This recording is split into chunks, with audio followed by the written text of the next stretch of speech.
culture with the man Bankie and Company alongside Yahsonn Tafari. It's your weekly educational show, and tune in. It's inspirational, educational, and you won't want to miss it. It's everything agriculture. Hey, this man Easy inviting you to tune in. It's all about everything agriculture with the man Bankie and Company alongside Yahsonn Tafari. It's your weekly educational show, and tune in. It's inspirational, educational, and you won't want to miss it. It's everything agriculture. Hey, this man Easy inviting you to tune in. It's all about everything agriculture with the man Bankie and Company alongside Yahsonn Tafari. It's your weekly educational show, and tune in. It's inspirational, educational, and you won't want to miss it. It's everything agriculture. Hey, this man Easy inviting you to tune in. It's all about everything agriculture with the man Bankie and Company alongside Yahsonn Tafari. It's your weekly educational show, and tune in. It's inspirational, educational, and you won't want to miss it. It's everything agriculture. Hey, this man Easy inviting you to tune in. It's all about everything agriculture with the man Bankie and Company alongside Yahsonn Tafari. It's your weekly educational show, and tune in. It's inspirational, educational, and you won't.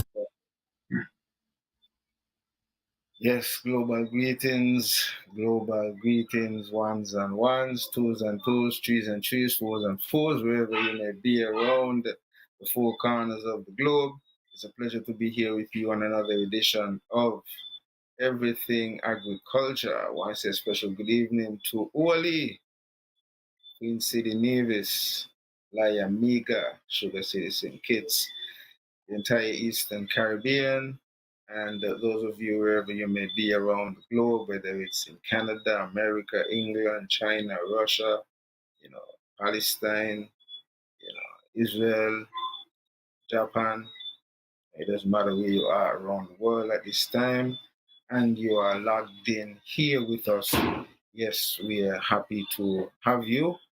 You could be doing, many other things on a Friday evening, but we are very much honored that you will take time out to listen to us as we present to you issues surrounding agriculture mainly, but we are a diverse, brethren, and sometimes reasonings, delve into many other topics, global topics and global issues, and so we also give you, the listeners, an opportunity to, bring certain issues to the to the table, because we do give you the platform via whether it's YouTube, Twitch TV, or Facebook to comment on the wall, and we do take the time out to pay attention to the comments. And so maybe if you do not want to call in, and the numbers to call in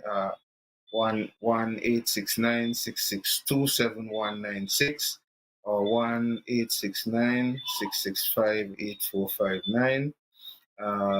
Those are the numbers if you want to call in, and or if you don't want to call in and you just want to pop your question or your comment in on the wall. We do appreciate that, and we do most times, as long as our conversations sometimes don't get too, interesting, and we get sometimes too caught up in the conversation sometimes, and we do sometimes, very rare though, not get a chance to go through a lot of the comments, but we always on this platform try our best to make sure that we take into account the comments and feedback from our listeners. So we want to say good evening to y'all from the beautiful island of Queen City Nevis. If you've never been to the island, it's definitely a place for you to put on your bucket list. of places to go, hidden paradise, small population of very friendly, warm, hospitable, people, very, very, giving, loving, caring, sharing people. And, we want to be able to share that with as many as possible. We want you to come. We want you to embrace. We want you to be a part of that love and that positive energy. Yeah, if you do have that negative vibe and that negative energy, rinse it out, wash it out before you come across the borders. We don't want it over here. It's just like that. Not that we don't want you over here, but we don't want that kind of energy over here. You know what I mean? So yeah. With that said, that's what's gonna happen here as we await our other host, that's Bankie Shabbos King. But in the meantime, we will talk about a few things. Um, yeah. Um,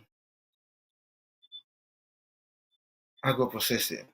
You know, I am very much um, enthusiastic about this area because it is something that I believe in and believe in to the point where I have actually demonstrated it on the global in the global space, and at present still have value-added products that are being sold on the global market. That is the extent that I believe in. I believe in it so much that I want to be able to expand and connect that which I have already created to what we have on the ground here in St. Kitts and Nevis, and also expand that ability to present ourselves in such international market spaces. And it's going to be very critical that we do so. I like the fact that we do have the potential to do so. We are putting together some of the facilities in which we can elevate ourselves to those levels. Um, but I think there is some serious need to demonstrate the commitment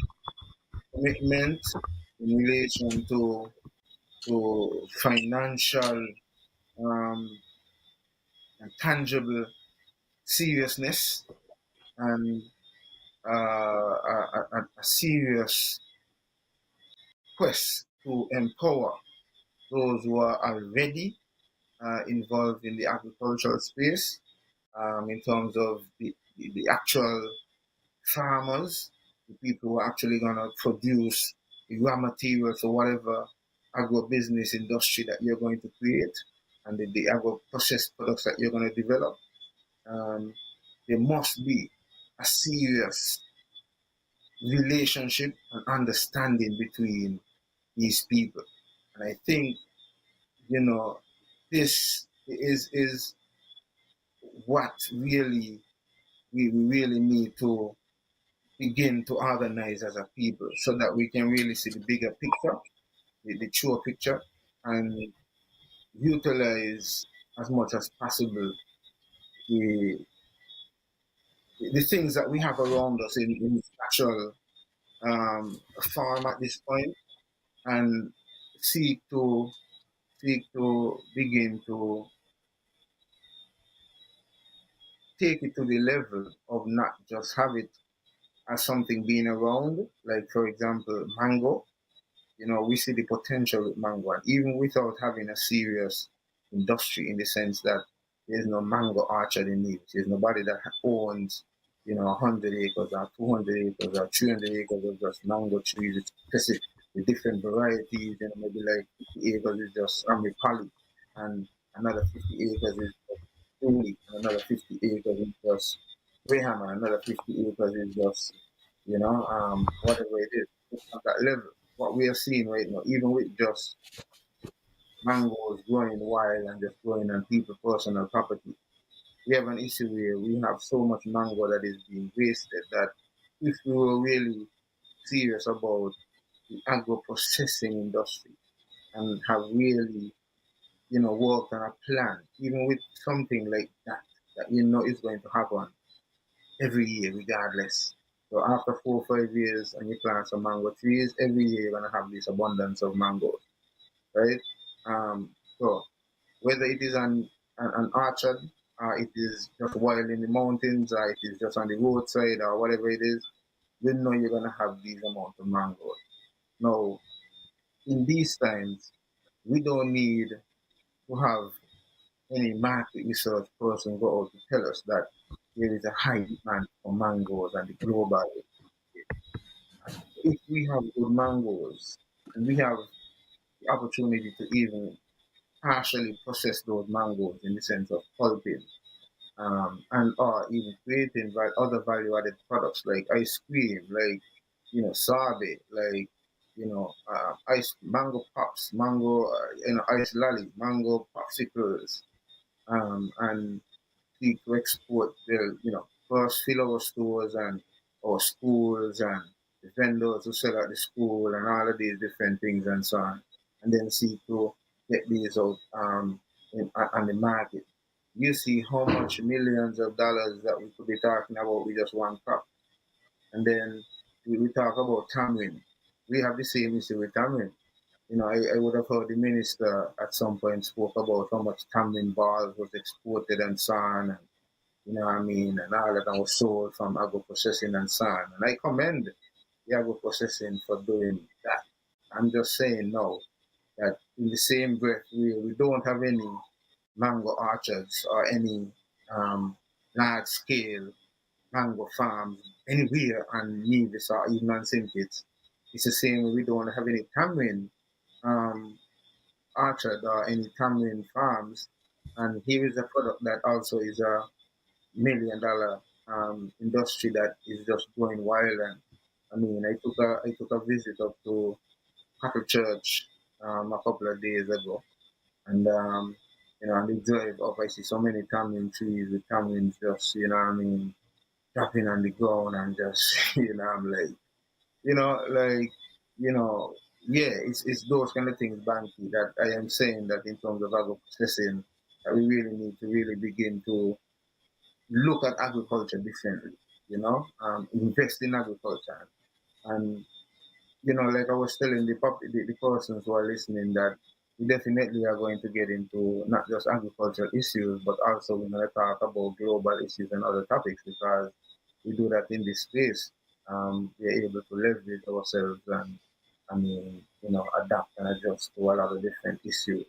But that was just one of the first issues that I brought to the table. And so I was sort of buying time to some extent to, allow you to come in. And so now you're here, I will, yield to you and give you an opportunity to introduce yourself to the listening public. So, greetings, my brethren. Welcome to another edition of Everything Agriculture. Greetings, Yahsonn, and greetings to the listening and viewing audience. Greatly appreciate you guys tuning in another Friday.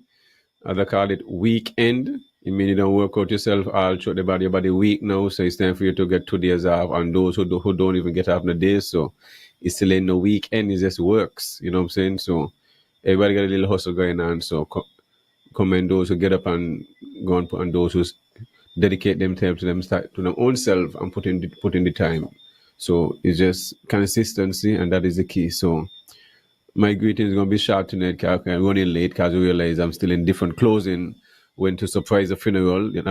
Perkins over there buying him a surprise as a youth growing up. He was one of those first guy who got the bus and bringing in passengers from the country to town and stuff like that. And, just always have a lot to say. And a funny gentleman, very wise man. I didn't even know he was even sick or anything like that.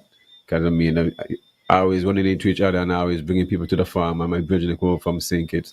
So suppose there's one of them person I'm always close to his family too, Chet and Dan and Plugger and all them guys. And his sisters and so forth. So just wanna give my condolences to the Perkins family over there and his children and so forth, and everybody will stay strong. You know, what I mean, no parent want to be burying the child and stuff like that. So you just words is just not enough. So, but the support is good. He had a very good turnout. People come over from St. Kitts and so forth, and even those who usually come over, and he'd bring them to my farm or to my home up in the mountain. So they too came up and to show their respect and stuff like that. So today was a good day, and then had to take the night the beach to sunshine. So that's why I running late. You know what I mean? So I appreciate those. So having the patience, it was a lot of run around here and then drop me back by the sea bridge and stuff like that. So overall was productive. And funny thing that you were speaking about mango, because just being at the funeral and out and there chilling, people just coming up to me, well, Bankie, we're going to do about all this mango. We got a tower come to look for you. And, somebody coming from agriculture, speaking of something, agricultural issues. And it was just all, all throughout, when, I mean, most of them, I'm on the farm, so people run into me, they'll just vent and want to know what the situation. So I explain to them, well, the department have a machine up there at the same time, which is accessible, but I'm not sure what's really going on.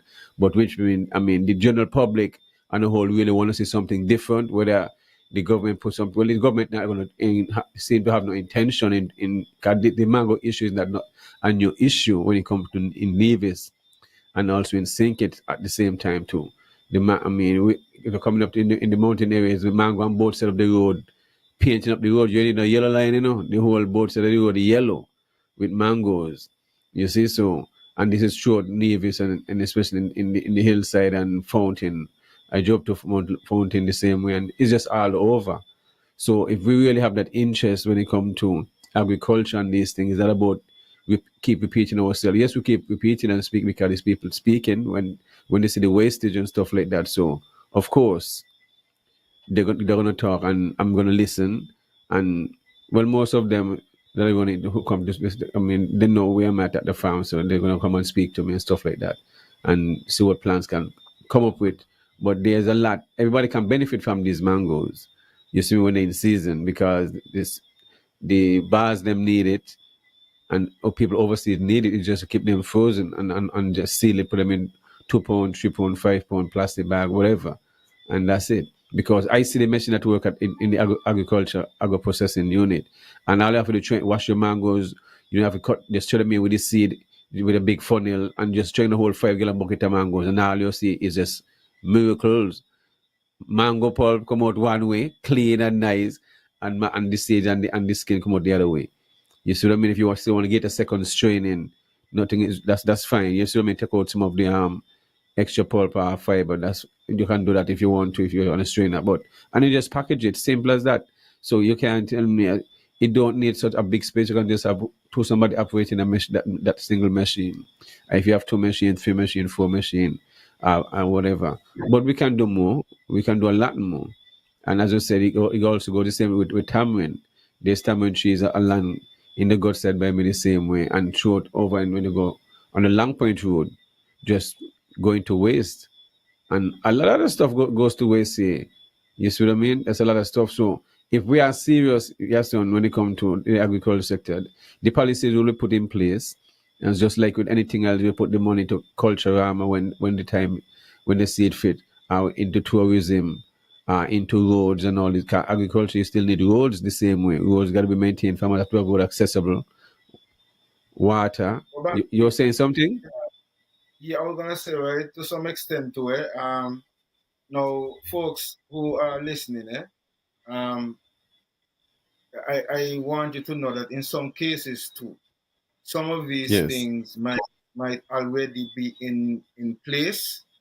In the sense of, I don't recall the entire list of things that the agro processing accepts.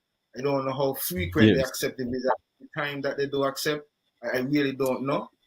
So Of please don't course. take it that I to bash the good people who really work in that institution and so on, and what they're doing and so on. Yes. As you just Bankie, more can be done, and we're just talking about the more that can be done because we're Yes. seeing the waste, right? Well, What it's I not just don't us, know, the general public seeing the wastage, cause they're right, speaking about it. You see what I mean? I don't know, right, is if in the case of things like tamarind and so on, okay, with mango, we're talking about the pulp, and we are saying that, okay, yes, based on your knowledge, you're saying that they do have a lot of space to store it, even if they have a large amount of pulp. Of course, of One of the course, things of course, of course. what I found in my experience in personally visiting the agro processing sector, when I went there earlier on in July, I think it was sometime in July, they were accepting mainly 4 specific varieties of mangoes. So if you didn't have Hmm. those 4, I guess whatever other varieties were not necessarily accepted. So what I am saying is, um, in the future, and I don't know what is the rationale for it. So I don't know if maybe the machines work better with those specific varieties, or I don't know. So I don't want to jump to conclusion. I'm just going to go based on the information that I have and that was presented to me, and then I'm going to make my suggestions based on that. If my suggestions happen to be things that are already implemented or can't be done because of whatever other reasons that I'm not aware of, I stand to be corrected. However, what I'm saying, I think that yes, you could pay a premium for those 4 specific varieties if the case was or is that you have a specific market for those varieties. So if it's a case of the market, or if it's a case of the machine not being able to work so well with the others, or at the other point, there's not so much a demand for the other type of pulp. My suggestion is, okay, organize to get those 4 specific varieties, pay a premium for them. But in terms of the others, just to make sure that you don't have the wastage one, and also that you can invest some money in even backyard farmers and people who might not have had any employment to do, but could have some seasonal work in terms of picking up mangoes during the mango season and pick out the good ones and so on and bring them to processing, and knowing that, okay, how much if I bring in, I'm going to get 50 cents a pound, or even if it's, if you're paying $1 for those, you could say 50 cents or even 25 cents. I mean, a pound, and a person that, but if I bring in, 100 pound, or, I make it, whatever the case may be, at least, you're making something versus it's steady to waste and nobody really benefiting at the end of the day. So I'm just looking at things like that. And even with the tamarind and so on, if you could pay 1 or 2 people who are interested, you could put other advertising. So I don't know if maybe these things are already in place, but is not advertised as much. But if that's the case, I'm hoping that the PRO and the PR people in agriculture will begin to be more outspoken and get on certain other media platforms, whether it's NTV, whether it's ZIZ, whether it is, get more active on your social media spaces and so on, and put out things like these so that a lot more people can be a part of it, and so we can develop these industries. Guavas are going to come in. I mean, there's people all over who would love, guava cheese and things like that, guava jams and so on. So again, we don't have any guava orchards. We don't have any 50 acres of guava anywhere. We don't have any 100, So we see the realities of creating businesses out of these, but then we are still not seeking to push these ventures. Here is it that here's what we're talking about, opportunities where we can go back to these things, because I have to say go back, because when we go back to the history of Nevis, and you think of Wally Wade, and even back in those days, you hear people telling you that they have 50 acres and hundreds of acres of these things, and we used to be selling food to Martinique and Trinidad and all these places and so on. Little Nevis. Watch Nevis now importing over 200 million, well, I think it's a Nevis, over $200 million worth of food annually. And you try to figure out, well, how did we get to that from there? So if it happened then, it could happen now. And my thing is, I am listening to what the government went into the house and did the other day in terms of You mean Willie this Duo? You mean Willie Duo? really do, yes. What his name there, the same guy, Wally Wade, he was born on the Mr. animal Wade side, but too. he owned a lot of animals too. Yes. Yes, he owned a lot of lands with coconut trees and all kind of different banana trees and all In kind of, his estate and different areas.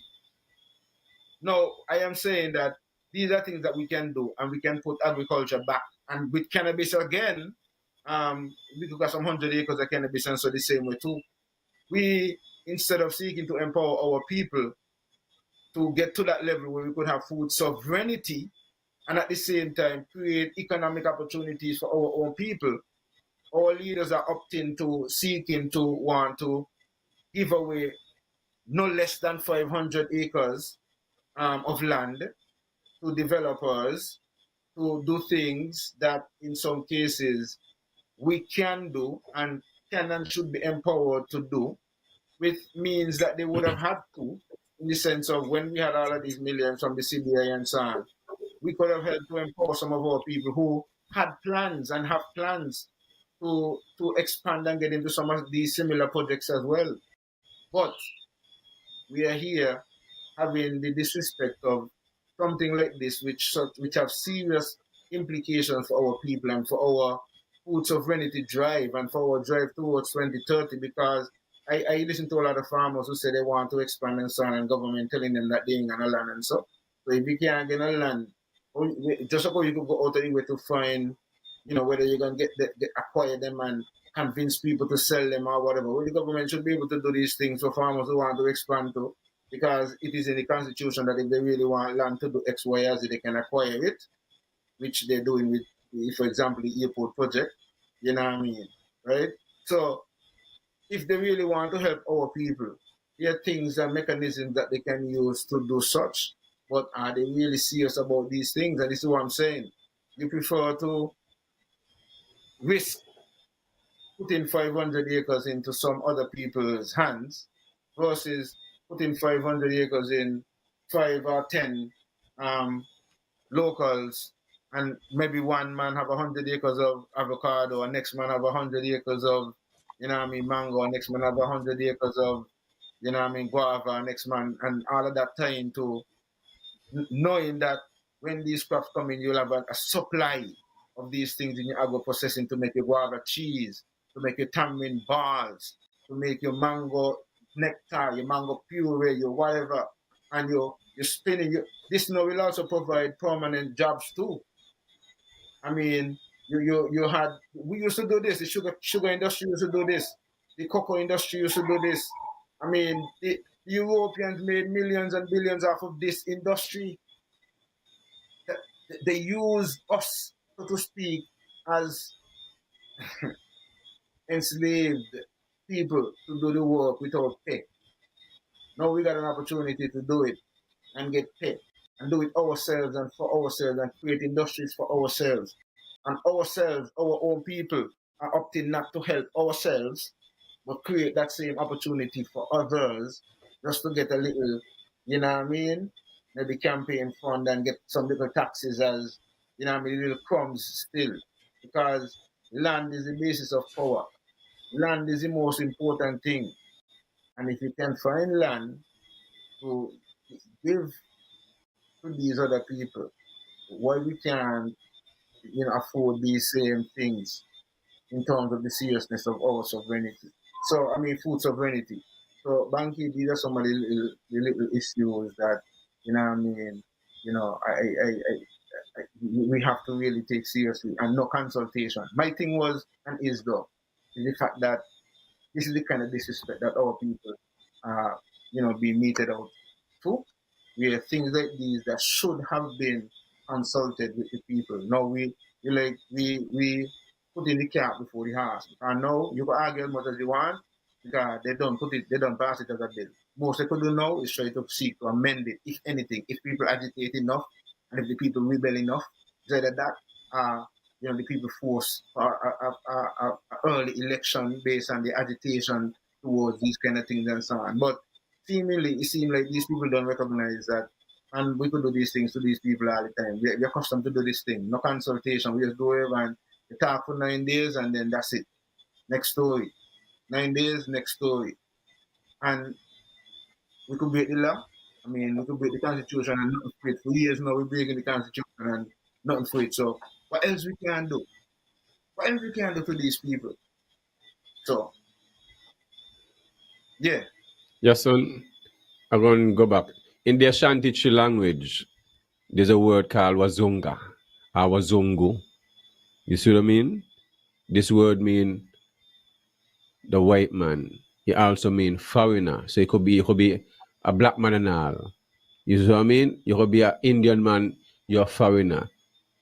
But it also means you have the heart of a 2-year-old.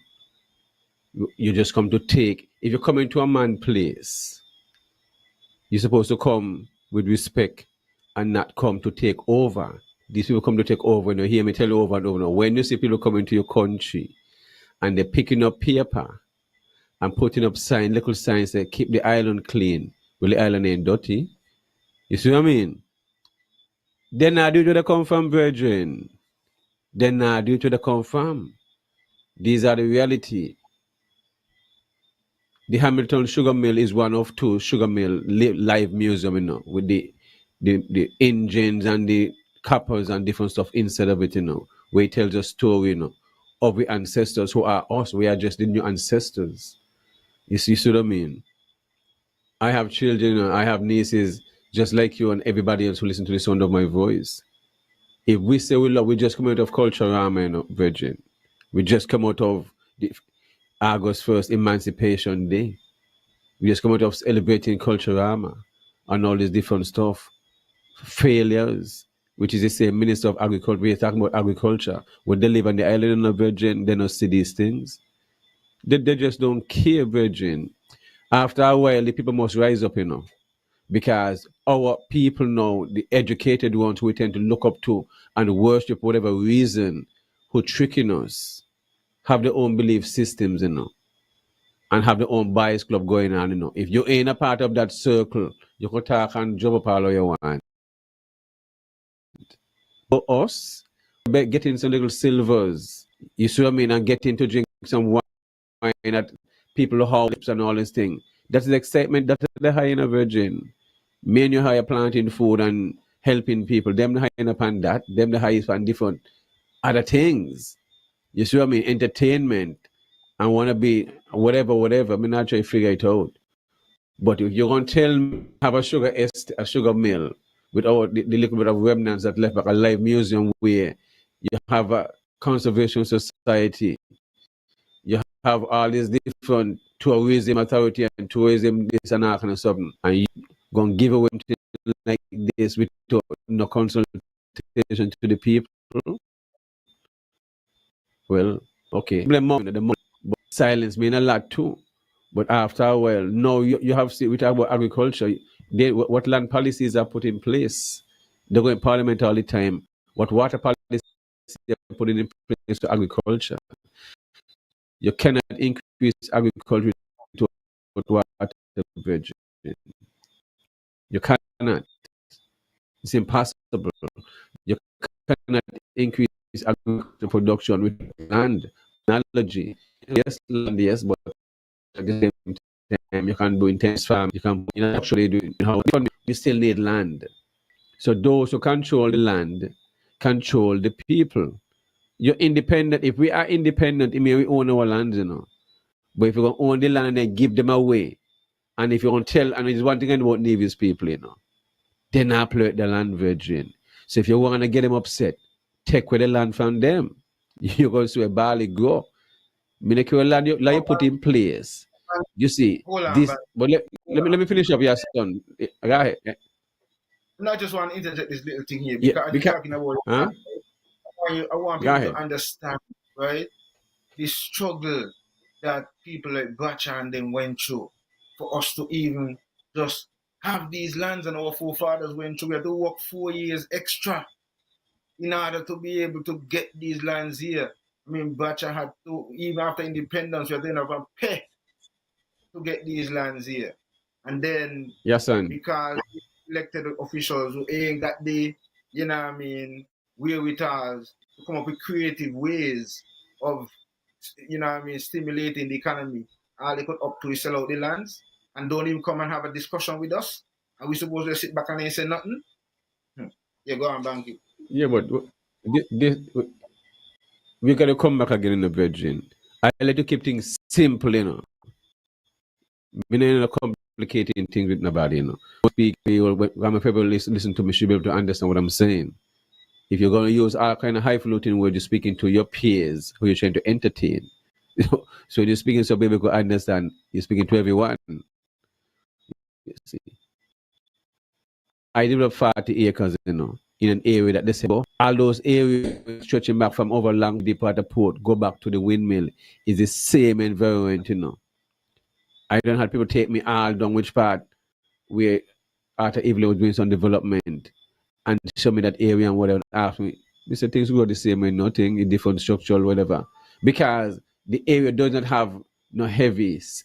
In different time and environment, the sea blast might come in if there's a storm, but on an average, regular day, it's not no sea blast. Yes, the area is arid because the area get less rainfall all the time. We can now environment. Israel a desert. We're not on a desert around here, Virgin.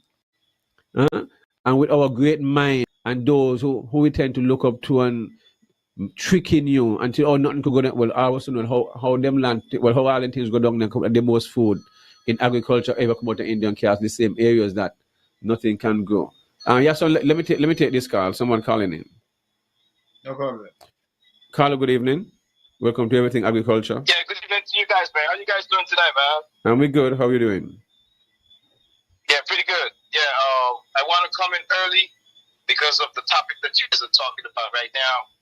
I don't know if you're going to move away from this topic, but this land issue, there's a big situation that's going on in the Federation of St. Kitts and Nevis, and I'm not sure that people are really paying attention to what's going on. You know, these politicians of the day, their man is all sellouts. They don't have no integrity. They're selling out the place, and they're not representing the people that put them there. They could go in parliament and talk all these big words all they want, but they can't trick people like me. You know, they can probably trick the average person who ain't even really paying attention. What I'm seeing from out here, the young people, man, they can make a difference if they energize themselves and go in the street. I'm not telling no lie. This bill what a man passed this week here in Parliament, the people need to go in the street and protest against it. It's the only way. It's no other way anymore. Man, St. Kitts and Nevis is so tiny compared to the rest countries in the Caribbean and the rest of the world. We should find a way to do things differently. But these politicians, they're selling us out, man. And the end result is that we might possibly end up like Haiti.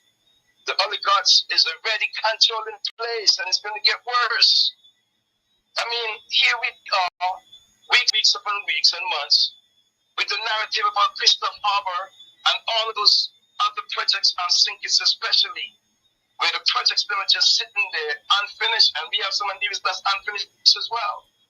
But the fact that these guys had so much money from the CPI program and they mismanaged the money, you know, it's very disappointing. St. Kitts and Nevis shipped up shape already. So now they're acting like as if like no more money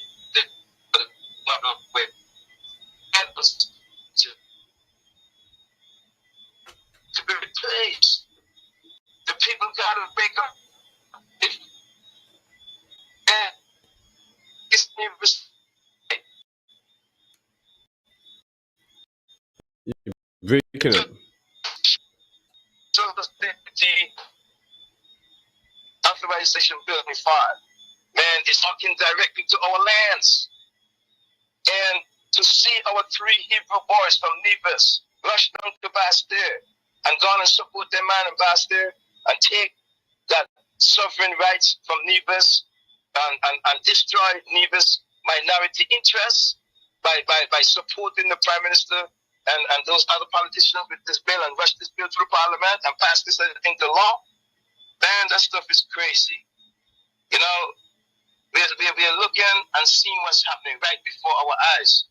How can we, the people, make the difference? How are we going to stop these politicians? They might need to be stopped. The people need to rise up and make a statement to them. Man, I came home in 2015 and I seen what happened with the team unity situation there. Man, it's the biggest crowd I've ever seen in Nevis, right in front of William shop. When Timothy Harris and possibly the Attorney General or the Governor General, two of them at least got sworn in Bastille. After that, to see how these guys imploded, it's a shame. These guys only care about themselves and their cronies. I'm telling the Sinkis and Nevis people, especially, let me piggyback on the Nevis side. We see what's going on about Hamilton Estate. We see how the man watched the project you was successful at the Indian Castle, fall down like a junkie soldier. Man, both agriculture ministers on both islands need to be replaced. These guys cannot be serious about agriculture. Not traffic into Bastille or Long Point. I'm not seeing no farm equipment or agriculture equipment or tools coming into the Federation. All I'm seeing is a bunch of cars that are jam up our streets and the monoxide emissions. We need to get sustainable in agriculture. We see how they're starving the Palestinians over there. You think the little tiny Sinkis and Nevis, all they got to do is stop them boats from coming from Miami. Man, we got to get real on the ground. Everybody that's talking, we need to get together and go in the streets. Move away from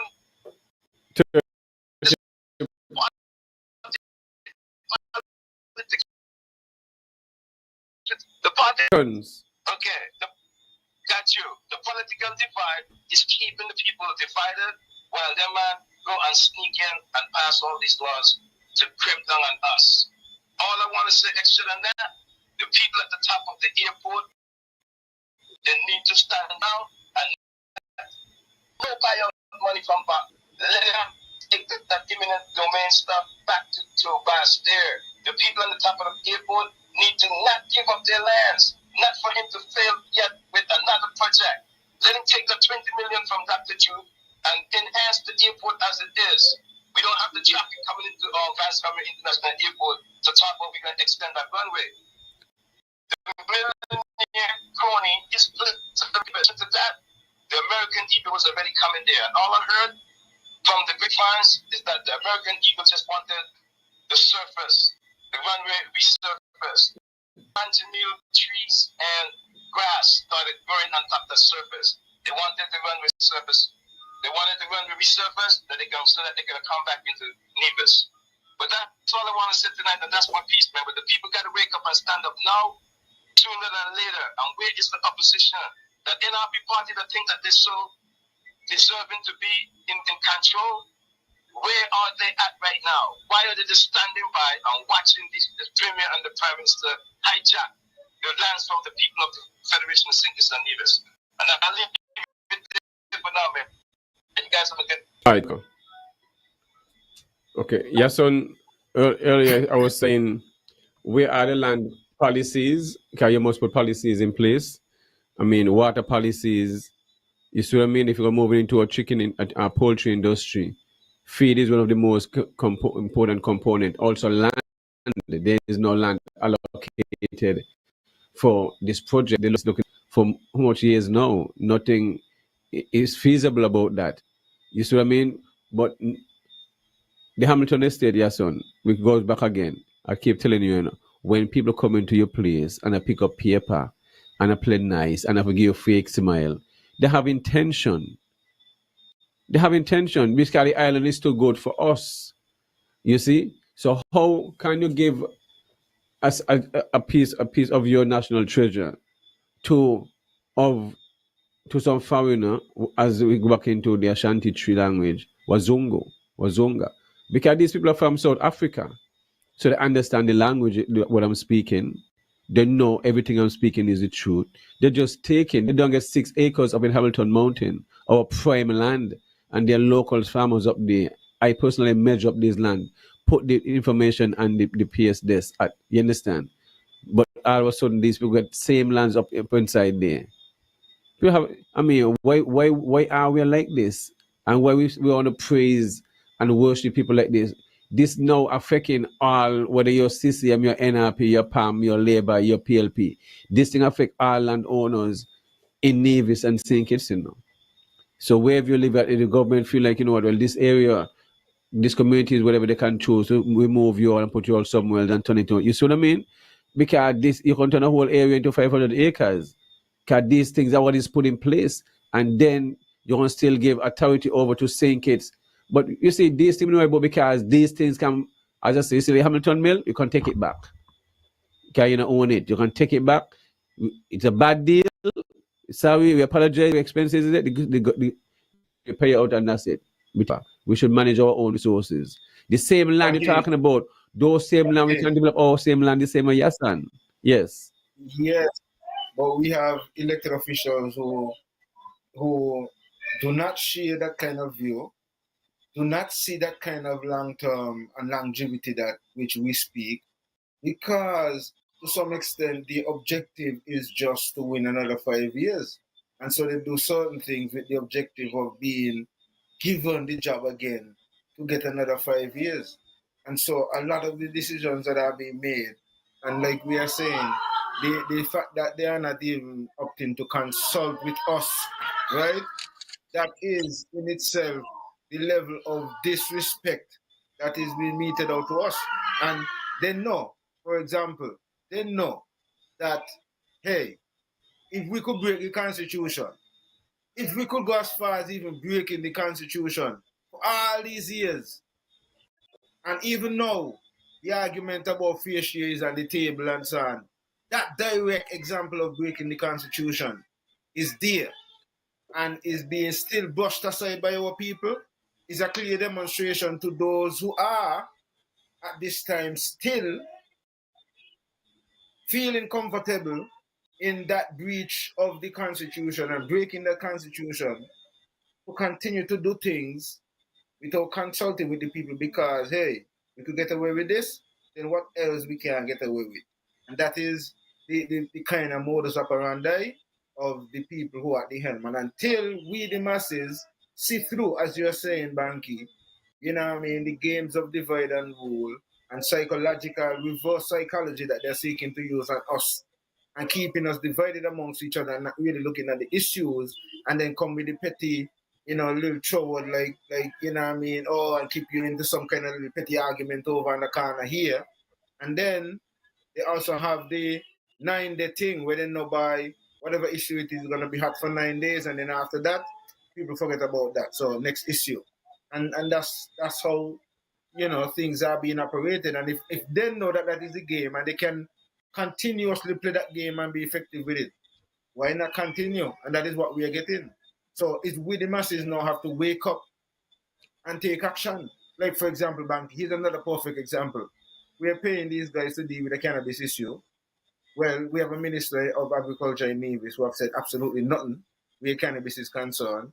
And on St. Kitts, we have a Minister of Ecclesiastic Affairs who is responsible for the most important parts that pertain to us, the nationals, the 56 grams, the 5 trees, the being able to set up lounges and so on. And that minister has it in his portfolio and is being paid, and up to this point does not even have a meeting to discuss what is his plans our way forward. And this cannabis issue has been addressed since 2019. Since then, Sankofa won his case. So here you have people blatantly disrespecting even things that they themselves legislate, failing to regulate, and at the same time still want to come pull up your cheese. You don't put these bills since 2019. You're supposed to put regulations together. You ain't put a moratorium to the police them, hey, bye, we supposed to put these things together, but we ain't get them together yet, so bye, you go ease up on these, man. They can't be going to pull it up, man, cheese and these things. You know what I mean? That's what they're supposed to be doing right now, right? But them not do that. They must fight now to create an industry so that foreigners can come in and set up similar thing here, where the big companies can come in and set up the cannabis industry, while you the little man get squeezed out and your area is not even being considered. Because imagine, Sankofa never carried the chief of police to court for the medical cannabis, Sankofa carried them to court for personal use and for spiritual and recreational use. Those two areas are being kept shoved in a corner under the Ministry of Ecclesiastic Affairs and have been opted to being totally ignored. So when we talk about the disrespect that is meted out to the people, then again, Bankie, I come down to the people. I use these examples to speak to the people, because what I am saying is the people who ain't agitating, is the people who they're doing these things too, and they realize that they can do these things, get away with it, and get paid. Because watch here, at the end of the day, cannabis is on the portfolio of the Honorable Eric Evelyn. Honorable Eric Evelyn is being paid every month. Nobody is deducting anything out of his salary because he is not addressing cannabis, and nobody's even agitating for that, which I think that should be agitated for, because if you're being paid to deal with an area, an aspect in your portfolio being paid for by the masses, and you're not doing it for the masses, then you're robbing the masses. And I said the same for the Honorable Jeffrey Hanley and Sinkis, because he's been paid as a Minister of Ecclesiastic Affairs, and those issues of cannabis are under his portfolio, and he has opted to, for all these years, not to do anything, and he's still being paid every month for it. So why is it that his salary is not deducted a certain amount for not doing that? And why are we not agitating for that as well? And why are we not agitating for them to get up off of their laurels to do what they're being paid to do by us, the taxpayers? Because it's our taxes paying their salaries every month. They're our highest paid servants, civil servants. And we are sitting back and allowing them to play reverse psychology and pretend to be our bosses when we are the bosses, only because we are divided. They're playing the game of keeping us divided. You have orange, and you have red, and you have yellow, and you have green, and you have blue. And at the end of the day, all of them, government is continuous. Just like in America, you have one bird, and you have you have two wings. You have the Republican, the what the other one be? The Democrat. Over here you got Democrat. CCM. Yeah. You got NRP and you got CCM.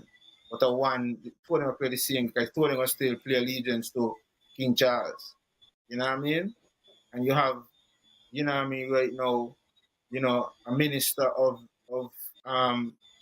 opposition, and you know what I mean, he is the premier of Nevis, and he is having to work closely with the prime minister, and a lot of the things that he wants, the prime minister have to sign on and off of it. So, how much can you really oppose being in a position like that? How effective you can be as an opposition leader with anything that you really want, even especially in terms of any foreign direct project that you even want to bring in, for it to be sanctioned, for it to even get go, the prime minister have to sanction it. So if you're in good favor with the prime minister can just say, "Oh, by me signing that, case closed." Whether you want to vex or push up your mouth and come and say whatever you want to say, you got the right to do that. So you see what kind of position you're in. So you realize certain things are going to go in the house and going to be passed, and we're gonna get some approval and some things gonna happen where you might be finding very strange. Like, but how about really and truly opposition, but how come the opposite? Right? Yeah. So when you come down to us, the people, Bankie, I see a trend happening where they seemingly there is more people. Uh-huh. More people like you are coming forward and putting themselves forward as independent candidates. I would have listened to something earlier on today, and I heard Beyond Hanley saying that he's going to put himself up for the next election. I don't know if he's going to be independent or if he's running, under whatever other, I think I hear, what his name, the Marisha and Sinkits, saying that he is seeking to have some sort of independent party. He's the guy who we interviewed some time back there. What's his name there? Welcome. And so it is a seeming trend in that direction. Now, I use a lot of those examples to say that one of the things that you all have to do right now, Bankie, is to seek to get a lot of the young people involved in the topics and the issues and understanding government. I think Alan did a wonderful job a couple of days ago in terms of seeking to go through the presentation by the Attorney General and Juni Leiber and the interview that he had and so on. Was able to bring some clarity and and so on, and certain points and certain issues. I listened to a presentation the other day by Samuel Williams, who have been a vocal activist for a number of years. He used to religiously put his thing on Van Radio and so on back in the days. I remember when I used to work at Van Radio, having to play his paid, but we need to have more things like that, seeing that civics is not a part of our curriculum. Only those children who in the high school who maybe are exposed to social studies get a bit of teaching in terms of different types of governments and how they operate and so on. And so as a teacher, former teacher of social studies myself, I know it was a part of the curriculum, because that was what kind of helped me to better understand the type of government and governing structure that we operate under, and understanding why it is critical for young people to have a true understanding of it. And if they do, I think they would act and function much better. And I think they would force those who we are continuously electing and continuously, after being elected, seek to treat us as the employees while they are the employers. We will, a more educated and a more informed young electorate would seek to get them in their places so that they can recognize that we are the true bosses. And if they don't function the way we want them to function, we know how to come together to do what we need to do to get them replaced. And that is going to be the serious challenge that you and many of these upcoming independent candidates would have to deal with. And so, I am glad for these opportunities to be able to engage in some of these discussions with you. And, we continue to play our part in seeking to stimulate the thoughts and bring in some of these ideas and issues from different perspectives. Sometimes it might be the same topic, but it's just us bringing a different spin or bringing it from a different perspective, so that it causes one or two or three or four to begin to say, I never really thought about it that way, and maybe begin to do a little bit more research into it. So yeah, Bob Marley singing loudly, chase those crazy ballets out of town. These investors are becoming the current oppressors in the Caribbean. That's a comment from Carlisle Paris. Just checking in with some of the comments on the wall as the program continues. Yeah, but Bankie, we have a serious crisis. I don't know what other topic you had on the agenda, but I want to go back to the cannabis.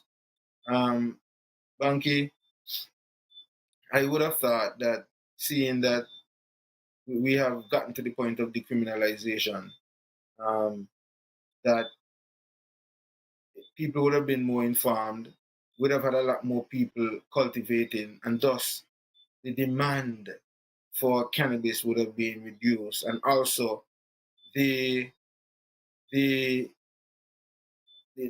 cost and quantity, so to speak, would have sort of begin to match up and so on. But as I am back on the ground and so on, and making my little rounds, and sometimes reach in certain environments and see certain transactions and so on. And I mean, Bankie, I would have thought that the industry would have caused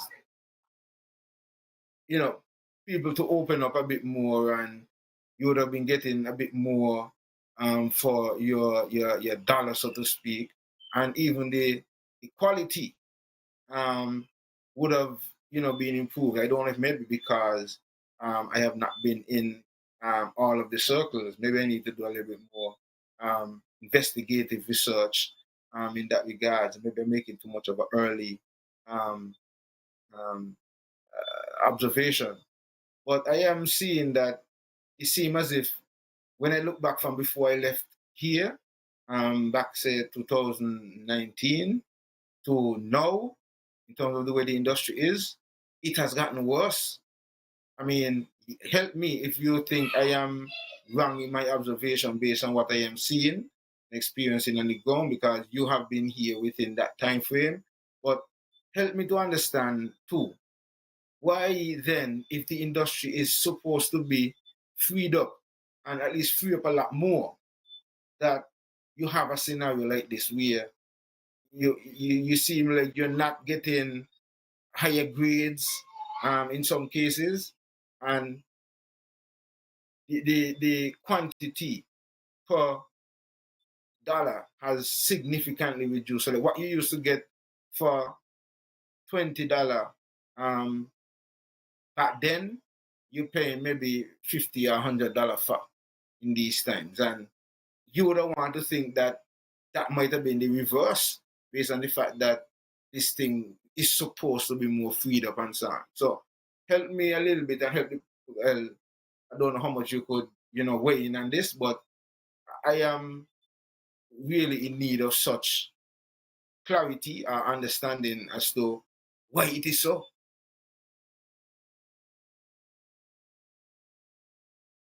Your mic can pause. Your mic can pause.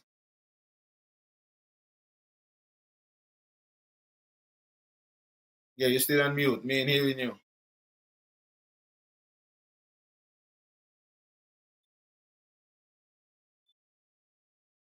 Yeah, me ain't hearing you, Bankie. I don't know what's going on, if it's me on my end, but let me see if it's me on my end. Let me turn up the volume a little bit to hear. For hearing myself here. If not, I don't know what's going on here.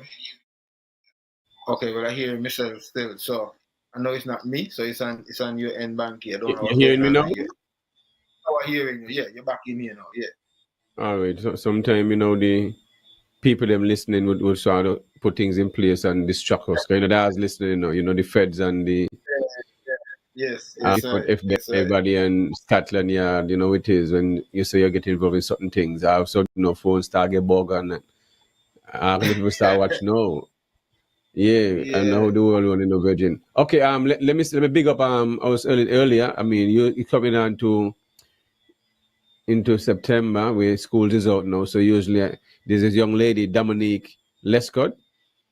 She been on this show before. I mean, usually she have a smile and style function where children in schools and stuff who in school can go and get the free haircut and haircut style and stuff like that. So this event will be Sunday, the 1st of August, which is this end of the month, at the Malcolm Gishard Park from 12 to 5 p.m. So be a vendor at this event. I mean, you can contact Dominique at 665-0203 and secure a spot. I mean, the fund is just a small registration as a vendor. I mean, the funding is non-profit. Is to help to pay the DJs and bouncing castle and people gonna be painting face and stuff like that. Also, if you want to be if you are here stylist, barber, she also seeking people to come and help out. You understand? Provide the service as a community effort for the school children and stuff like that, and those people to can't afford a haircut, uh, style and something like that. So it's a good initiative. So just want to big up Dominique and continue the effort yearly doing this and stuff like that. So it can be a lot of people going to go out and support it. So even encourage those who come over from St. Kitts the same if you want to partake. Contact Dominique. Let me give the number again. The number is 665-0203, and that's Dominique Lescott. Serious people only. If you know you're not serious, not call a young lady, go on a long conversation. You know what I'm saying? So it's all about giving back to the community. So vendors get involved, sign up, showcase your products and stuff like that. So Dominique, big up yourself and proud of you doing your thing. You've been doing your thing ever since I met you and continued non-stop. Yahsonn, it goes back again. If you don't know yourself, Yahsonn, we just come out of a situation where the premier himself sitting down with Marcus Garvey, one of his Marcus Garvey children, 92-year-old, you know what I mean, a doctor of one of his kind. And then you're still going to the house with Zook, Evelyn, and support a bill which gonna hurt the citizens of the Federation of St. Kitts and Nevis. They give away geothermal. You see what I mean? They give everything. Your land is your independent. Your land is your independent of virgin. And as I said earlier, navies people ain't playing with the land. And the premier should understand these things too and know better. And Mr. Evelyn. So it shows, which means the Indian Castle Fuji Orchard, along with the adjacent side what was clean, is in the same zone. So what is the plan? Is a willful act to let the orchard deteriorate and make it a part of all this land that they have planned. But this thing that never happen. This thing, the Nevis people and Singapore shall not sit down and let these things happen. My people are in like a that. You see what I mean? We always been fighting.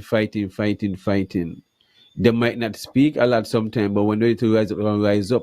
Because you see, there's a lot of people on the island here in the Virgin who don't look like us, and they're here studying us.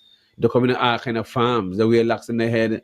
They're coming in the name of surgeons. They're coming in the name of agriculturalists. They're coming in the name of marine biologists. As far as them be.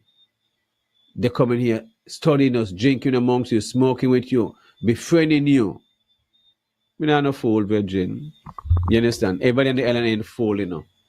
You see what I mean? And that is the problem with a lot of people come around here.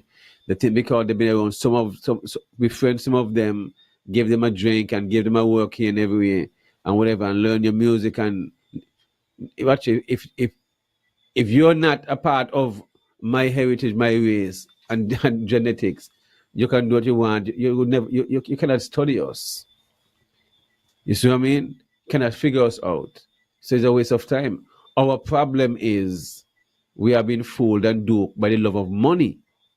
You see, a lot of us, and because of that, they're willing to do anything to get that. Anything. There ain't nothing you can think about they wouldn't do. You see what I mean? There are people like that among us. They're in the church. They're in all kind of different part of life.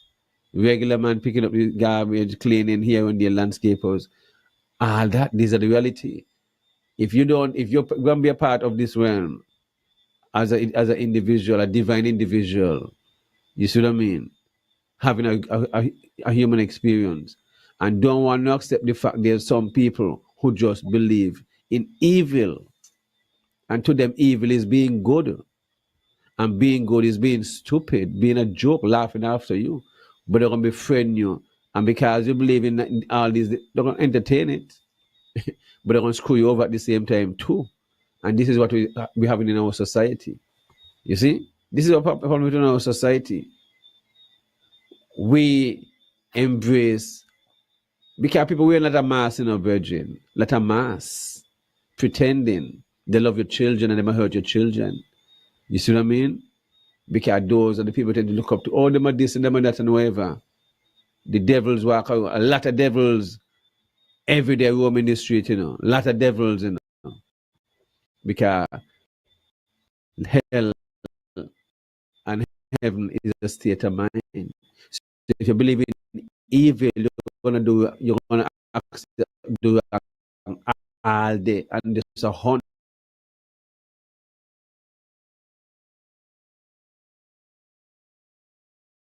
Banky, I don't know if it's you or it's me.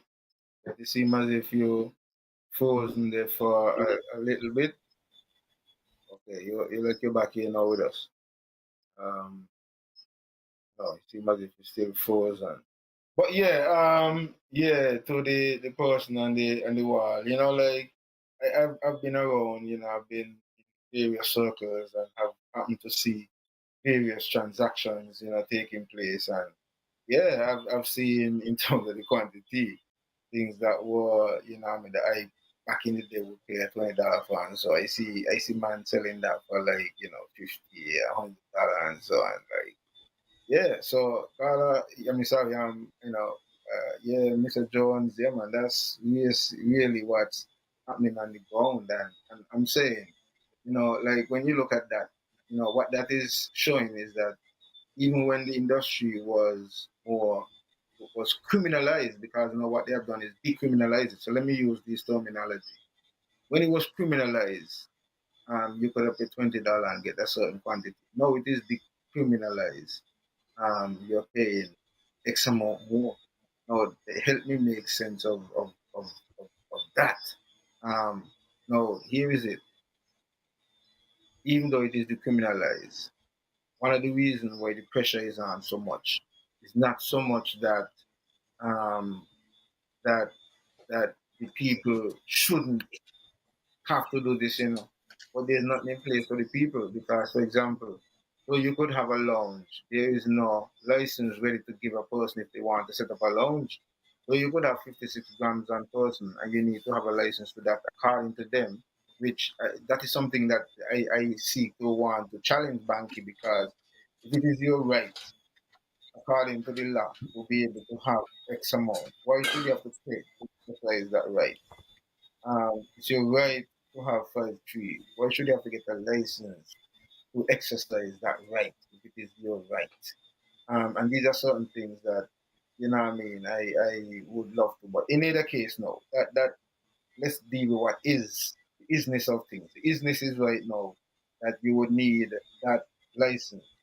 However, at this point, at this juncture, you cannot go and apply for that license because if you apply, no regulations are in place to process and provide you with a valid license. So in the interim, what is been happening is that the police are still going around and pulling up people trees and you know what I mean. So in some cases, people are not being arrested, but now you whether you're going it for your own personal use or you would have had any intent of doing any other kind of transaction with it. But you can't set up a dispensary.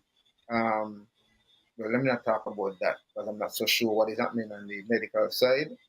If there is everything in place for you too, if you so desire to set it up, begin Your to son, yes, only when somebody apply and you can figure that out. Nobody take them on because they're not serious. That's how people be. Let me finish up what I was saying about the Smile and Style by Miss Lescott, Dominique. From preschool to sixth farm, remember, Sunday 31st from midday till 5 p.m. Go out and support this initiative where your children can get free haircut. Also, she's seeking barbers and hairstylists and, those in cosmetology area and stuff like that to donate their time when it come to volunteer helping and help get some hair cut and style and braided and all that stuff like that. So Dominique, so Mrs. Lescott, give her number again 665-0203. Give her a call. If you're looking for vendors, you can go out and get a chance to set up the vendors. Little fee that you pay will go to help. Because you will have bouncing castle and face painting and DJs and stuff like that to entertain you while the children getting their haircut and style and stuff like that. So go out and support this event. I definitely myself will pass through and see how the event is going and can probably get some tape record and get some input from Dominique and how she feel about the event. So definitely looking forward for that support, and Yahsonn will continue advertise this where people can go out and support also and share the link. We might just share the link of the shows. But Yahsonn also want to big up Sunshine. I was at his establishment earlier, as I say, and he have do some renovation and do some addition to it. And big up Sonic, I be going from way since when I youth. You know what I mean? Started with the one grill and had really been moved from different places on the beach. And when it come to weekends and Landy, all them guys work with Sunshine, there was come under his wing and to see they can advance and elevate and have their own businesses. It's a good thing. It's a storyline down there. So when people go to support Sunshine, despite they have other beach bars and stuff like that with investors who might have more money than him, he's still holding his own. He's the one who should be recognized, who should be getting a monthly stipend as an ambassador of the island of tourism for what he have been contributing when it comes to the tourism industry. And though he have set the trend, he was one of the first to be in there, and everybody else met him there from little coconut stump and branches and so forth, and in the little back kitchen and wherever. We can tell the story, and he's still there. I'm saying he have an area that he have built there where he go use for birthday parties and little meetings and whatever it is, a small little nice space, comfortable having AC and stuff like that. So that will be ready for end of the month, September, for anyone who have a birthday party coming up and children or adult or whatever it is. I just want to have lunch in a different area with little AC if you don't want the warm weather and the breeze, and you just find a different little privacy kind of vibe. So yeah, that's a nice setting, and they still have the boardwalk which he extend the back of his restaurant where you can go to the back and still have benches take in the next section of the back in the garden setting. So Sonny, big up yourself, enough respect. So I'm advocating for that, yes, son. Sonny should get at least a $10,000 a month US for being he have put in the work, and depending on kind of people who only coming here from a position kind of money, the man deserve it. But again, he's a local, so he didn't too much money for Sonny. You know what I'm saying? But give him a 10,000 easy. It goes a long way, and now in Sunshine, going to still give back contribution within the community, because that's the kind of guy he is. But Yahsonn, I know you're talking about the cannabis and what is no license have been issued and all this different stuff. I had a few conversations with someone, and it's like another one also turn the cannabis authority into subsidize it and take it from under agriculture itself and the PS and whoever is there, and just put it in their own area as skeleton, Nevlek, and so as a statutory body in a sense like that. So I don't know what is the hold up and stuff like that, but at the same time, only at least one person I was told register and stuff. So just to show that the people are really not entertaining the government because they're not coming forth with the information. And if you're not coming forth with information and stuff like that, these are the situations going to happen. People are not going to take you serious. And it is showing because, yes. With the masses suffering. In the meantime, yeah, but they don't care, yes, son. Yes, that's the whole point. They don't care, and it's showing that they don't care. Watch Mr. Evelyn over here in Nevis. You ever hear him utter a word about cannabis?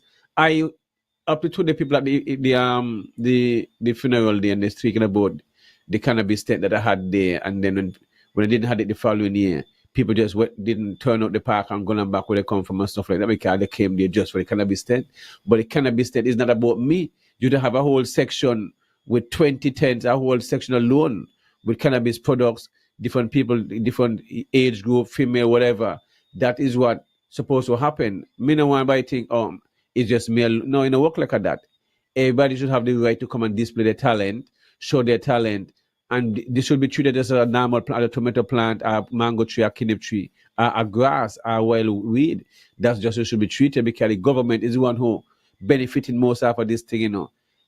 The second, when the music festival, they have cannabis again, you know, and you still have 13-year-old, 12-year-old, 14-year-old, 15-year-old inside there. When you could tell them they could work with 5 joint, well, who the 5 joint limited to?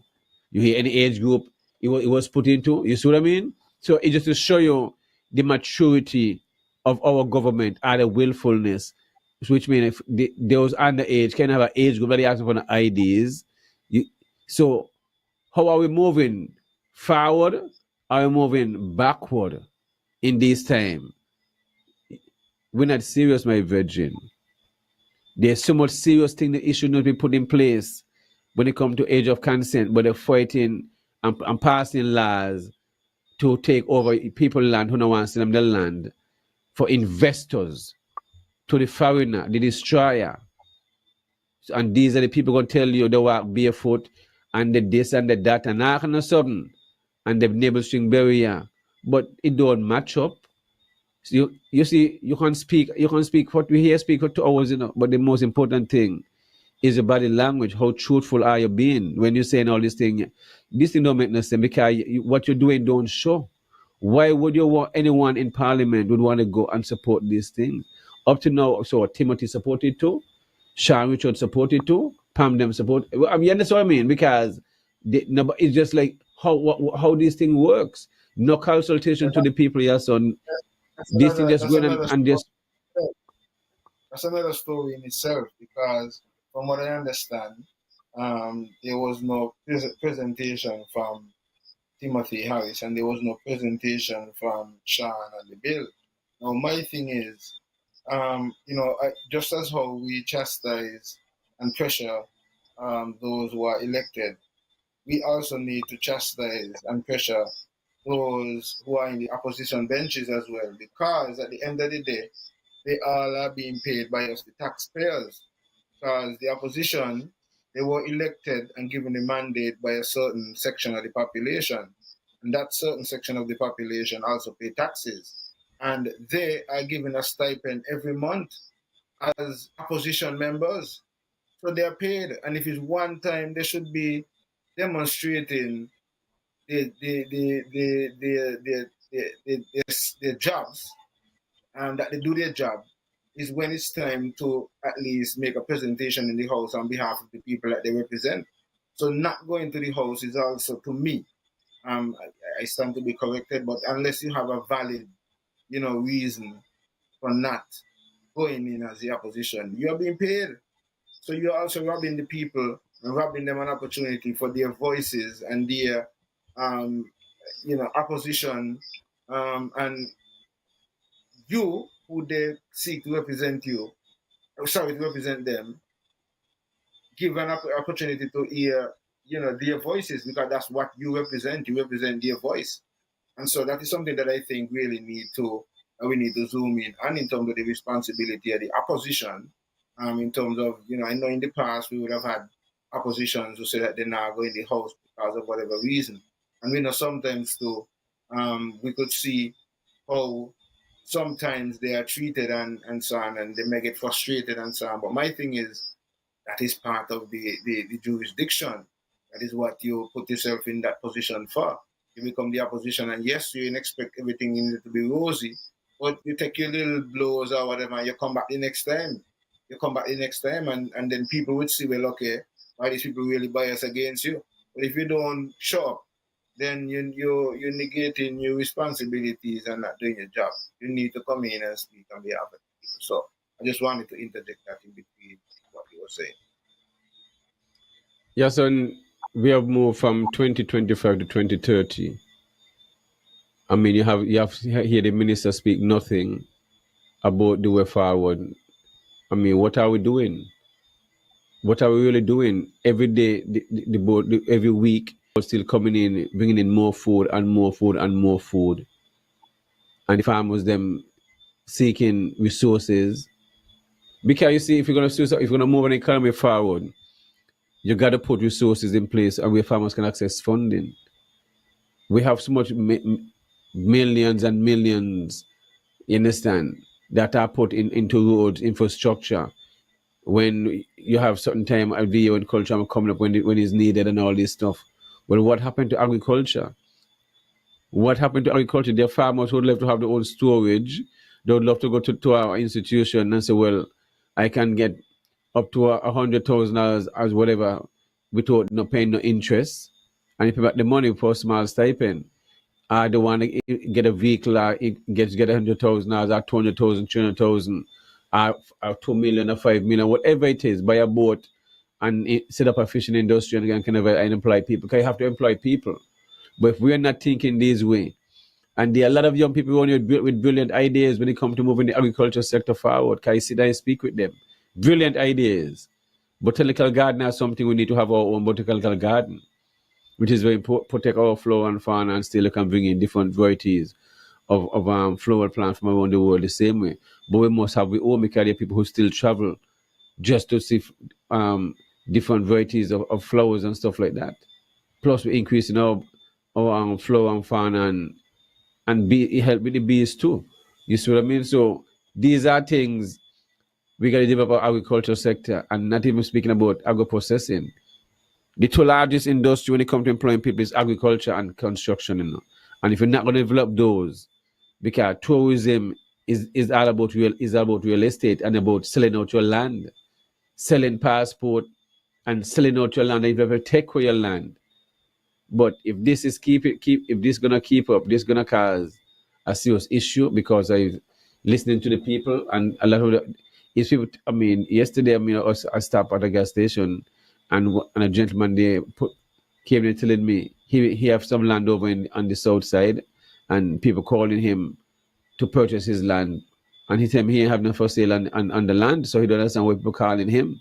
You see what I mean? And insisting, and you can't insist on a person if they don't want to say what is theirs. So how now the Minister of Agriculture, the Minister of Culture, Wednesday, just to show, I listened, the show called The Females of Ireland.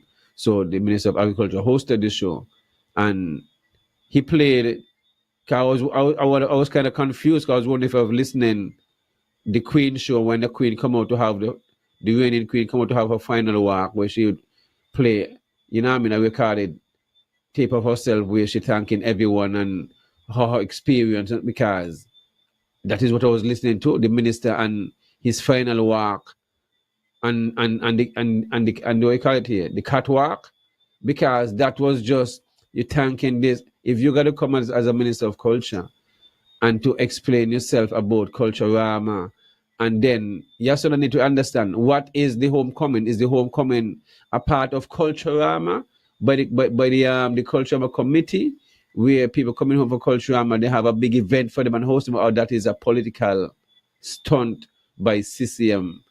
I'm trying to understand the one there. Also, I remember growing up as a kid in Kodak Road and in the town area where the greasy pole was always a part of the cultural activity.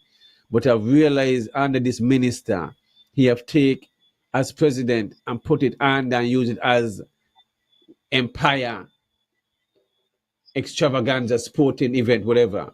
That is a wrong thing to do. That is a wrong thing to do.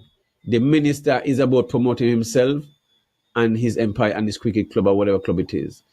Culture, the greasy pole, as we know it as, was never a political thing, my virgin.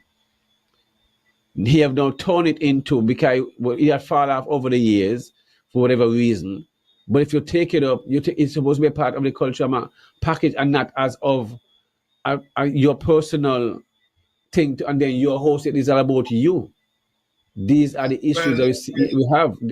Yeah? The argument is going to be that it is not him and it's not politically. Yes, and then a whole water. I'm just giving you the argument that is not. Then an argument, you have an argument that I'm in the whole water. I mean, I know better. Them thing the whole water, because you come on this show now to speak about with the whole water, yes, son. Watch. We have one of the top law firms in Nevis, right? We know who is supposed to be the head of that law firm, right? That head of the law firm happens to be the head of the island, right? And he has claimed that he is on sabbatical from the law firm. So a lot of things that's going on within the law firm, you can't say that is the man law firm, because at this point, according to the legal... Who can't say? Who can't say? The public and so who name is on the law firm? According to the law, relinquished from the time he took on the position of becoming the head of the country, he would have relinquished his responsibility and obligation to the law firm. And the same argument is presented by the AG as well, because he used to work for another company. He says that he has relinquished his relationship. So that's what I'm saying. You will have those loopholes. And what I'm saying is the minister would say that this is not his activity or it's not political, because... That's fine. That's fine, Yahsonn. That is fine. Not political. And that is fine. But I am what you're saying now. He has his optics. It will look a certain way. But I'm just saying that would be the argument that is presented. You can't fool some people sometimes. I'm saying this because there are people... You see, the beautiful thing about it, when you're someone like me, who from town, but most of my friends are in the countryside, and I live good with everybody, so I would hear both sides of the stories. People from I gonna have access to all information. You see what I mean? Because people don't just come and tell me things. Because I'll be a listening ear. Because people they don't vent. You see what I mean? So when I come and speak, I speak, and I'm speaking about generally from both sides of the podium. People from Hanley's Road, people from Rollins, they talk, because these things they have nothing to do with politics. These things have to do with individual feel and how they view and see things. And everybody on the island mind is polarized. You got to understand. Just to speak about young people, again, I have a teenager, so anything gonna happen, I'm not gonna hear them speak. You see what I mean? I have young nieces and stuff like that in the early 20s, and I'm gonna hear them speak and their friends speak. I listen. So in everybody, you think you're fooling when you're doing these kind of things. They're paying attention. And that's when you see some of these events end up and have fall off. And then when you hear the minister, you're a teacher, and you hear the minister bring out cards. I tell you, when I was listening to this thing, I was like in maze. I had to do a joint and burn a joint because I was wondering if I tripping because I mean I won't ever listen to Queen Show Virgin. I won't ever listen to Queen Show because the amount of thank you and then when you're gonna hear the minister say the attendance was generally satisfactory. I said, what? The man accepting failure because excellence, good, fair. And when you're in school and you get satisfactory, it means plenty room for improvement, you know. You as a teacher know that, right? So when you as a minister will come with a final catwalk and final speech, because I was listening to Queen Rain and giving her speech, because that's what it was to me, because I'm gonna say the crowd and then the what you call it the last lap, Virgin, when Shubham Parada kept 2 o'clock, the people in the street don't full, you know that. And if you're gonna say the minister, well, the attendance was, but then after late in the afternoon, which means 6 o'clock, cause Sunday high 6 o'clock, the crowd come up from St. Kitts, cause I see all the, I mean, come on, what kind of thing is that? The Mango Festival, I went to the food fair. I left my farm 12:30. I left the food fair after 2. And people vendors were still setting up. I go back after 6. That is when a little crowd was there. But the crowd that was there can't compare to the crowd when it comes to the Mango Festival. The people I spoke to said they're not coming to Nevis no time soon. Only they don't come for the Mango Festival. They're not coming for Culturama again. People from in the minister constituency who support the minister, they now come up for the Culturama. The only thing that come home for in August is Mango Festival. Them and their friends will come down for. You see what I mean? So I would have the opportunity to hear people from both sides vent. Because even though they support a party or whatever it is, they're my friends. And they have a mind of their own. And so they vote when they want to. And that's how it is. You see what I mean? They all said, no, they're just fed up of all this nonsense. The people just need a change. And the last straw was Culturama and then this passing of the bill. Because you'll be amazed the amount of people talking about this bill. You see what I mean? You'll be amazed. And the most people talking about it is the supporters of the ministers of the parties that is in power. You see what I mean? You'll be amazed because I got a kind of friend. So I'll have the opportunity. They send me a kind of message and all kind of something. You see? But as you said, they'll still go support them and vote for them, right? Well, let me see how the back will go. And 9 days, and then all the talk here about, they don't forget about that. The story only gonna be hot for 9 days. The politicians know the game. They play the game very well. They do what they need to do because only if you know you could do these things and get away with them, that you would do them so comfortably. And that is what these people demonstrated. They could go in the house and they could disrespect the masses and don't come and consult with them and don't tell them anything and go in there and pass it. And if they want to make noise, and they're going to make noise a couple of days and then that's it. We shift their meditation onto some other issue. We bring up some other, gimmick or some other, topic to shift their meditation and get them focused on something else. And they forget about that after 9 days. So, watch good. Yeah, but my thing is not, no, I want to know what is the way forward for the agricultural sector. How much the food import bill have came down from since the process have started, at least to which point you have reached. You should be able to show deduction in the food import bill. I would have to, I would have to get the director on the show, so I'll reach out to him and see when he can come on the show and speak about agriculture and what was some of the pluses when it comes to the 2025, if they have achieved any and stuff like that. So we'll definitely have to reach out to that. I think that would be very good. And as you were talking earlier about venting, I see a comment here on the wall saying that the farmers were venting on Freedom FM this afternoon. A lady was recommending banning certain agricultural products from coming in for us to let the local farming industry thrive. Presenter, those things are sometimes sounding very good, But there's some things that we have to take into consideration. The fact that the government would have signed on to a lot of regional and global um, um, so, well, what you call them now? Commitments or agreements. So they would have signed on to world trade, agreements and free trade agreements, and some of these things put the government in a position where they, because they have signed on to these agreements that allow for free movement of certain goods within the territory, then it's like you can't really say that you're gonna ban them.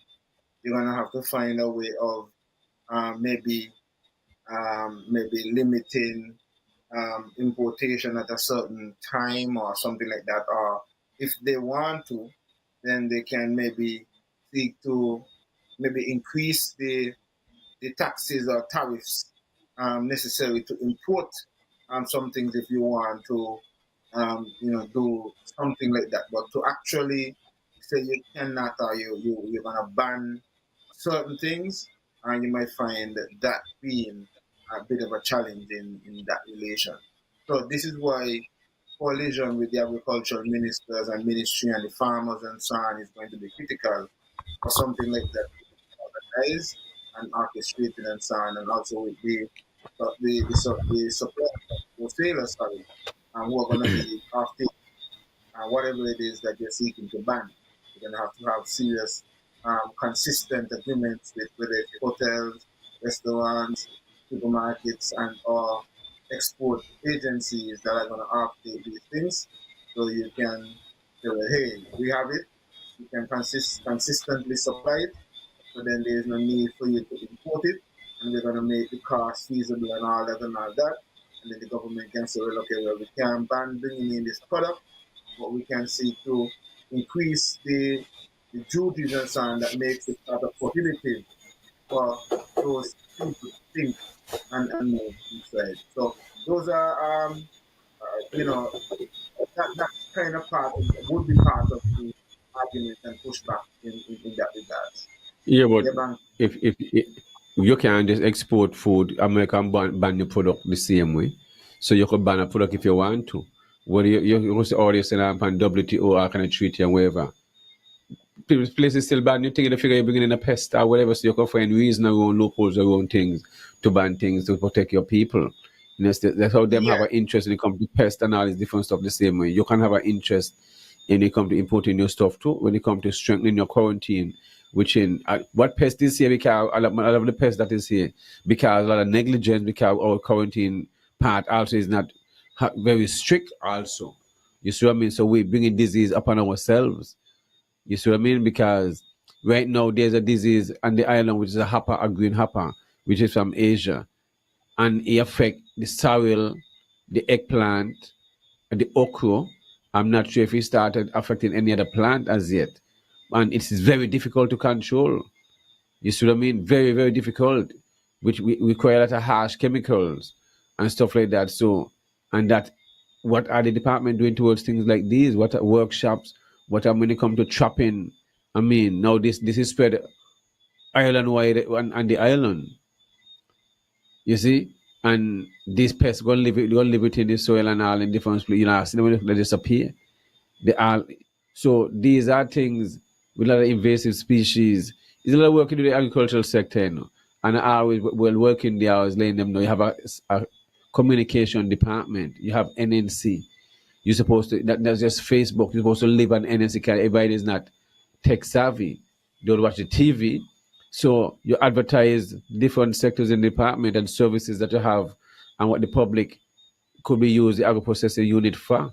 What stuff could be added and when you can bring and what stuff you have to sell in and all this different stuff. Because the process these young ladies up there they produce well when I was there, you understand, I know when the farmer person manager the popsicles and all this different stuff, tamarind jam, guava cheese, the different flowers, breadfruit, different bread. I mean the bread that they're making, I don't know if they're still carrying the bread, but hopefully they should is by a project when I planted. When I started, they gave me Indian cattle first, and I planted over 8 acres of cassava. And a project came up, the cassava value added blended bread. We could have started when if we come up with that project, we could have go straight into the cassava, that blended bread production, and it's still going on up to today. So you see, my uncle man started telling me, if you're going to talk about food security, if it's two things you must plant, it's cassava and banana, because the material can all be processed and turned into flour, where you can get bread, you can get cakes, you can get porridge and all kind of stuff, and can sustain you, and that will help for survival. Okay, I can do so much stuff out of that. So if it's one thing I always got plant on my farm, I'm going to see every day. It's plenty banana. Any farm we're going to set up, and at the same time, it help cooling the land. And plus, it's an economic crop with the cash crops coming in. You're cutting banana all the time, because once you start to fruit and you plant in large amount, you're going to also have banana and planting and different stuff all year round. And this is how farmers are to plant. You just got to have your farm open up wide. You got to cool it, different fruit trees, coconut trees, because when all these fruit trees start to fruit in different time and season, you realize the little cash crops that you think you have, you're making money off of in a short period. The fruit trees, those economic crops, when they start to come in and start to fruit, they never stop. So it's how you have to think, and then you set up your farm in a way where you can have camps and use it as a experimental station, as a teaching place where people can go tourism, and that is how farmers have to think. Keep their farm clean, well laid out, and at the same time do it in a holistic way, safe. Stop use a lot of these harsh chemicals and stuff like that, because it's all about protecting the environment and the people who gonna who you're feeding. Because you're part of the community, so you yourself want to know you don't want to harm anyone in a sense like that. So you try to go back and if you're gonna move in with all these terminologies about sustainable state and all this fun stuff, you must be using safe chemicals. You must be accessing water where you should be able to drill the wells or ponds where farmers can have adequate water and come off the water off the main line and left that water potable. And you should be moving away from desalination plant and be drilling well. So how are you going to talk about sustainability when you when you destroy your own environment with desalination plant with all the same salt going back in? So who fooling who? You see what I mean? You can't be telling me them nonsense there. Can me not swallow that, because I see things different. You can't start using this terminology about sustainable state when we know you're canning me and you're not serious, because what the thing that you're implementing is not sustainable. You see what I mean? It's just not. You mean because you cannot increase. So how you want to plant 300 acres? Are you going to acquire 300 acres for whatever production, whether it's fruit, cheese, peppers, where the water come from? Where the water gonna come from? Who gonna go the crop? Who sit with who? I don't know one farmer who can speak, and when it comes to the Tabasco sauce pepper, there's no consultation where I've been invited to listen to or to be a part and whatever. So I mean, Nevis had go some peppers, and all them dead. Maybe 7 or 14 left back from my understanding. A couple out of 1 or 2 will come up to about 7 to 14. Only thing can come through with their peppers. You see what I mean? So, and water is there. So if you can't even grow a few peppers experimental station, as the government in Nevis, you don't want to convince farmers when you not sit with them, speak with them. Up to now, people asking me, well, going on with the poultry industry. I can't answer. Even if the cabinet can't answer, well, how am I going to answer that? When there's no land. There are farmers asking for land every day. There are people who want land, yes, but the department going to say there's no land available. You see what I mean? So these are the situation that is at hand. How you can find land for farmers, but then you're offering 500 acres or less than 500 acres for special sovereign, not sovereign, special sustainable zones. I mean, that is not adding up, and you are seeking to reduce your food import bill by at least 25%, which means that you need to get serious with more aggressive agricultural production But when you're seeking to expand and or get into large scale agricultural production, you are being denied due to lack of availability of land. But then you're marketing that. And marketing, you actually gone in the house and done pass that you're going to create some special zones, and it is going to require no less than 500 acres per project. So where are, where are we going to get these 500 acres from when you can't empower me? You can't find enough to empower me to have 100 acres of avocado and 100 acres of mango. And we have demonstrated that we done put on 40 acres and show you what we could do with 40. So imagine if we get 100, imagine if we get 200, 300, 400, 500 acres. But you know, say, well, yeah, we want to give you that opportunity to do this. You prefer to give somebody else the opportunity to do something, um, or others to come in and set up some kind of things where maybe, and one of the things I understand too, Bankie, in this whole thing, right? It's not just the land, Them man are going to get a certain amount of the seabed too, So you may find, if the land is close to the sea, you may find areas Yes, that you and can go let me fish. let me take this call. You have a caller coming in. Yeah. Caller, good evening. Welcome to Everything Agriculture Show. Good night, Brother Bankie. Yes, good evening. How are you Good doing? night, Brother Yahsonn. This is Yes, the sir. voice of the independent candidate, Winston. Welcome. I'm listening to your perspective Yes. as I am driving on the highway. I just pulled off because I said, speaking about the food sustainable situation, okay, you are right on target, and we need someone who is bona fide religiously to carry that mantle, because there's so much perspective need to done to this country. It's like right now we are backwards, because what is there for this generation here? There are nothing. And what you are doing is to provide and set up the generation to come.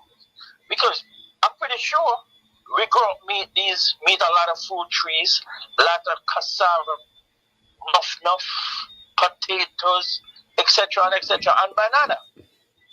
But now what is there? Nothing is there. So it's like what you are saying, from my understanding, we are preparing for the future. Because we might not even be here to get a part of those. But I will touch on the land, Bankie.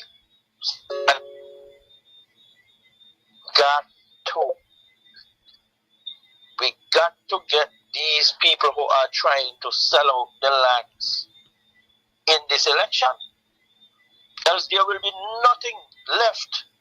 Only the oligarchs who will be taking over our country. And that is another way of taking over our country, selling out the lands. And who will be the beneficiary of whatever money when they sell out our land? It end up that nobody will be the beneficiary. So I will say, continue to be strong, continue to be that advocate, continue to say the things that need to be done in the country. And I hope the people will gravitate to it and make a change for the better moving forward. I will hold it right there because I'm driving. I'm on the highway. All right, appreciate the call. Give thanks. Over to my contribution. All right, appreciate the call, caller. Yes. Okay, yes.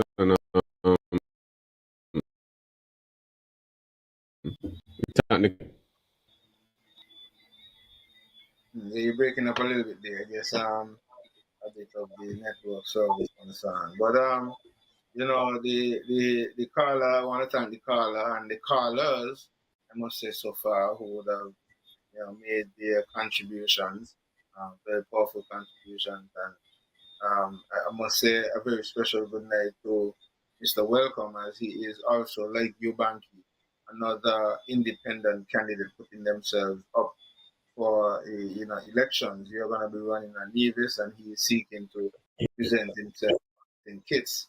And it's good to have other independent voices out there listening and recognizing that we are speaking the things as it is, and being some critical voices out there, that voice that is going to look at issues from maybe some perspectives that other people are not looking at, but some perspectives that they should be looking at. And it is imperative for me, Banky, to play my role in terms of being able to put these issues out there and seek to encourage a lot more the young people to pay attention to some of these things that are happening around them, um, and see how sometimes politicians play a lot of games on us.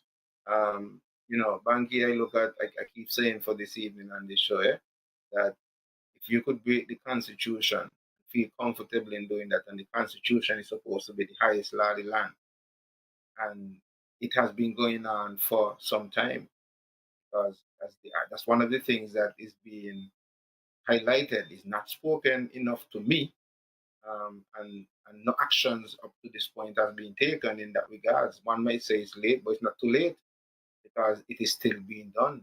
And I would like to know what would be, or what is the consequence of that breach of that constitution over the years, where constitutionally there should be a sharing arrangement with federal taxes, and it has been ignored ever since whenever where navies have opted to hold on to their taxes and don't send anything to St. Kitts, and vice versa.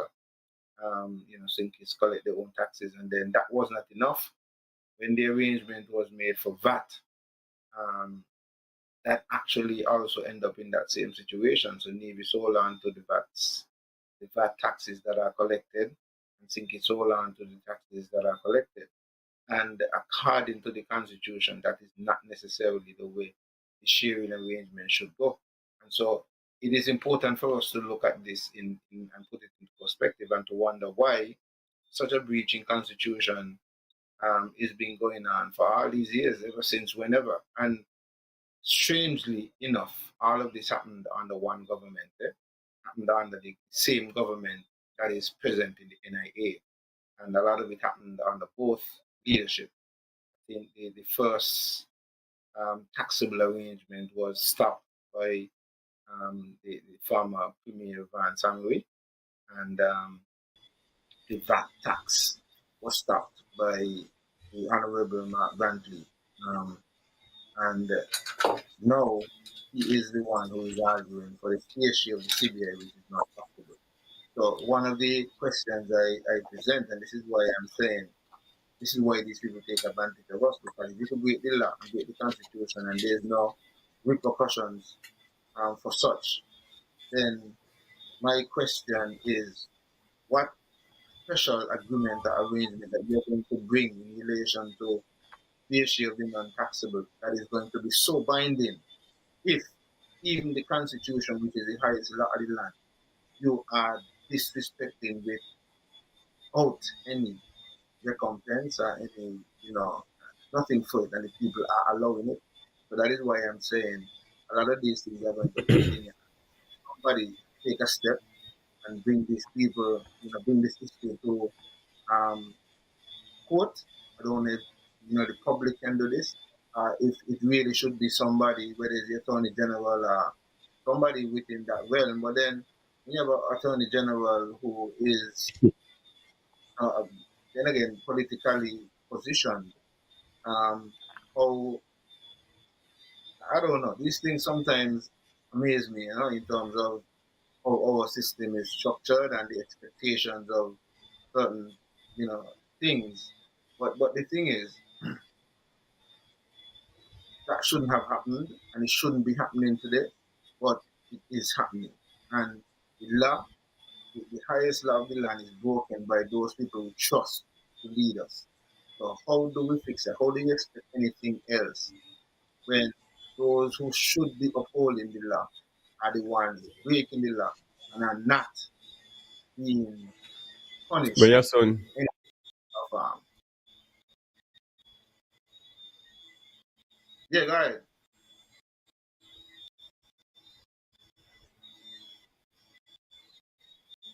Go ahead, Banky. You come like you're frozen, you know. Come like Banky.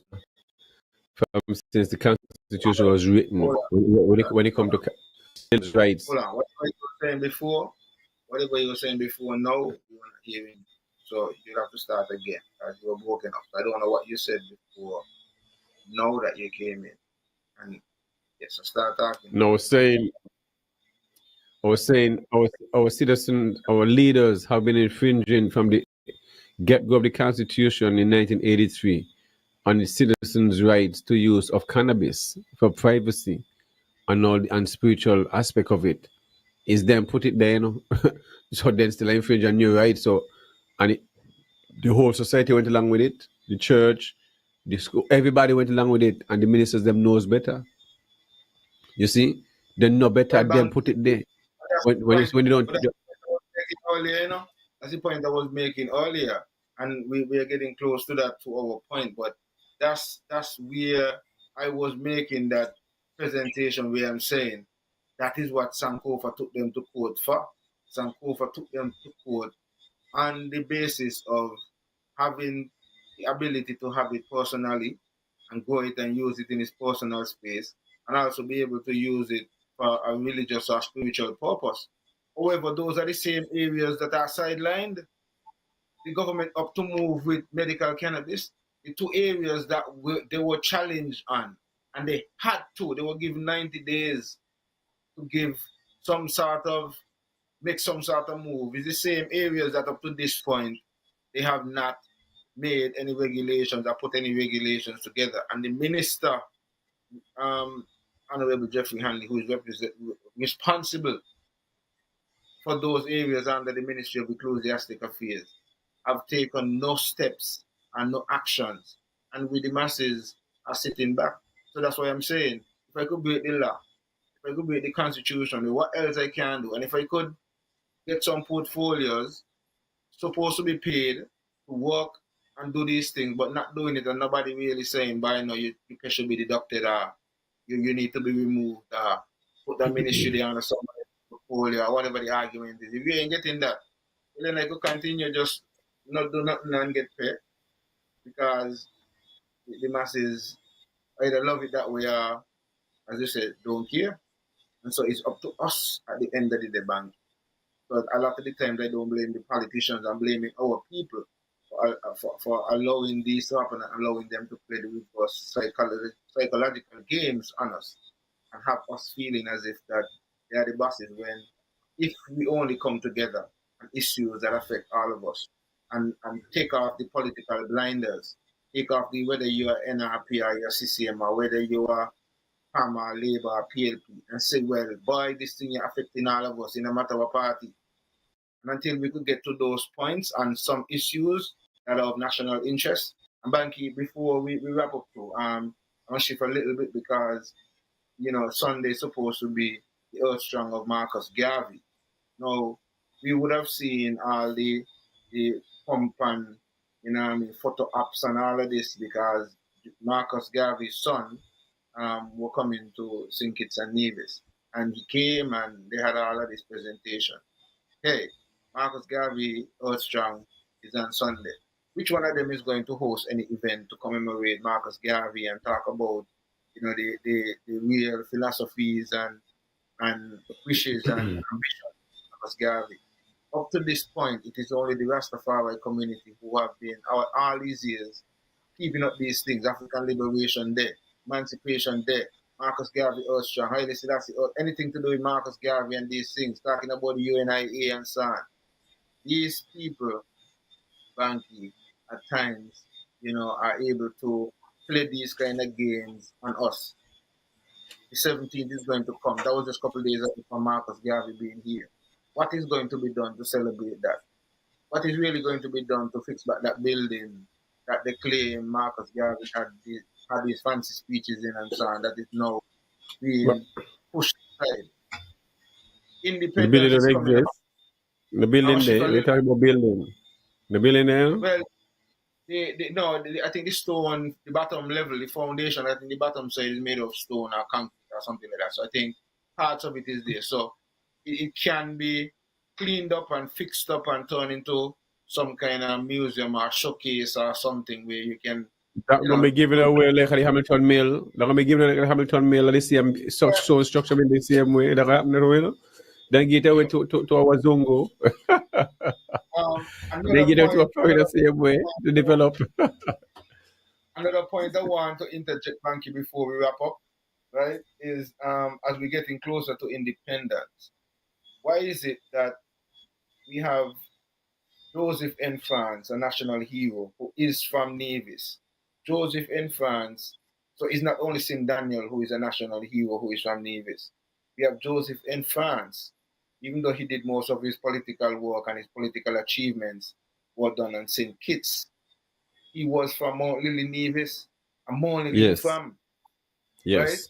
And we don't have any commemoration, or we don't have any big hullabaloo about him over here, and not even on St. Kitts. So I seek to wonder why on both sides. And one front is not celebrated on Nevis, and on St. Kitts. One of the reasons why I'm saying that he's not even given the kind of recognition, many may not know. National Heroes Day celebrated on the 16th because it's supposed to be Bratcher's birthday. But Joseph and France born on the same day too. He born on the 16th of September the same way.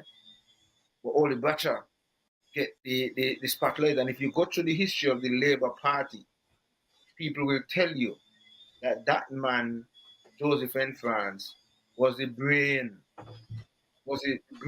behind the Labour Party back in them time. Now I said that to say this, that when you look at his history as well, he was one of the elected officials. I don't think he ever lost his seat. If so, maybe only once in his political career. Every time he won, for how much ever years he won his seat. And the man said, this is a man who did not do no major campaign. He rode on the bicycle with a megaphone and said, bye, time of the year is coming and y'all know what to do. And that's about it. No, he had a house in the village, and the house is in the same state. Yeah, kind of going up on it and so on. And I always said to myself, well, why is it that the government can't take it and create a sort of museum about this man so that we can also recognize his contribution? And why have something like that? Everybody know that this is where Joseph and France came from. This is where he lived, and have it in such a deplorable condition. So as we are getting closer to independence, I hope the people of Nevis can, ponder on this a little bit, and we really can make some efforts to speak about, the life of Joseph and France and the contributions to the Federation and the fact that he is originally from Nevis. Yes, and before we go, my wrap up, I just wanna tell those who are listening to support Dominique Lescott and her Smile and Style event coming up the 31st of this month at the Malcolm Gishard Park from 12 o'clock to 5 p.m. You'll have DJs bouncing castles, face painting, and also remember encouraging vendors to take part in this event because you have a nice turnout. They will get a chance to showcase their products and at the same time make a dollar. It's just a small donation. They're asking for the fee. So contact Dominique at 665-0203. And if you want to be a vendor, also she's seeking volunteers for barbers and those to hair braiding and stuff like that, and styling and cutting also. So whether you're female barber or male barber, it doesn't matter. It's a community effort. I mean, in the money making out of it, the money collect for the vendors is to pay for the DJ and the bouncing castle and stuff like that. It's something she's been doing for a few years now. So it's got to support that initiative. So Dominic, big up yourself and keep pushing and supporting your community. And can remember some parents, some households don't have the funding to get their children here cut or braid and stuff like that. So when you're getting these kind of opportunities, when young people, you have young people doing this kind of events. So it's not like the young people not watching and not doing anything. A lot of them doing a lot of stuff, and these are things to be highlighted. So I also just want to big up Sunshine again and give my condolences to Surprise, the family, the Perkins family over there in we call it Labor Hill. Cause they got they got their own spot, they own the whole area, the stretch there, the Barnaby. But you got Cause Barnaby they and own Library. That's something I'm not certain about in terms of that area. Where Barnaby ends between and where Library. Barnaby and Labor, between Barnaby and Labor Hill, you have just Yeah. the mills and the Perkins in the stretch there, no? Normally got The some other other whole people block. in there, but And but I know you a few yeah, the masses is there inside the stretch road there. Yeah, it amazed me when I drove yes. today. Yeah, we have I said, wow, it's a nice thing. So just want to thank those who tune in as usual another Friday evening and giving the support to Everything Agriculture Show, and those who meet me on the road and visit the farm and let me know they're listening to the show and appreciate the good works and keep sharing the information, and not because they don't text or they don't call, that doesn't mean they're listening. So we appreciate that, the silent listeners, and those who continue to share the website and stuff like that. So looking forward for next show, the topics, and next Tuesday and the following Friday, the Everything Agriculture Show. Yahsonn? Yes. I will wrap up, this evening. I really want to thank all who made a contribution, and those who called in and those who weighed in and made their comments on the Facebook wall. I think this last comment, I'll wrap up with this one as well, where Bob B. Jones was talking about the fact that there are people who are seemingly coming in and seeking to, whether coming in or here during Culturama and or around Stein Music Festival or whatever it is, and seeking to get registered at the electoral office, and they are being told that the machine is not working and yeah, things like that. And he's saying that this is a violation of the people's basic right to access and participate in the registration and voting process. So that's another topic, and I'm just interjecting it because we're wrapping up, and these are some of the things that we need to pay attention to. And so, that issue in the electoral office needs to be sorted out in terms of getting, at least you should be able to, go in and walk in, and it should be a very simple process, and you should be able to get that done. And if the machine is down and down for so much time and for such a long time, then that really creates problems, and it demonstrates that, that there's not such a level of seriousness that is given to that office. In wrapping up, Bankie, I want to say that I just want to use this last minute to promote a project that I'm working on, and that is part of my contribution to food sovereignty. We're talking food sovereignty. Yeah, I'm seeking to plant 10,000 fruit trees by now and the end of the year. I know it may sound very ambitious, but I am very much up to the challenge. And so I'm seeking to, as much as possible, recycle a lot of the plants that we have around us. So you see how mango season out, I've captured a lot of the seeds, and I want to be able to plant a lot of those seeds. We have sugar apple, sour sapozine, so I got a lot of sour sap seeds, bread nut, jackfruit, sugar apple, English plum, things like that we had around us before, but we are losing them. And I want us to begin to think, not just when we think in food security, not just the food, not just the vegetables, but we want to have some of those long-term crops. And one of the things that I am doing, Bankie, I am seeking to give even the outer world an opportunity to support the project. Imagine just imagine I plant more than that in Indian Castle and they mash it up. So what you saying? What you Well, doing I don't do?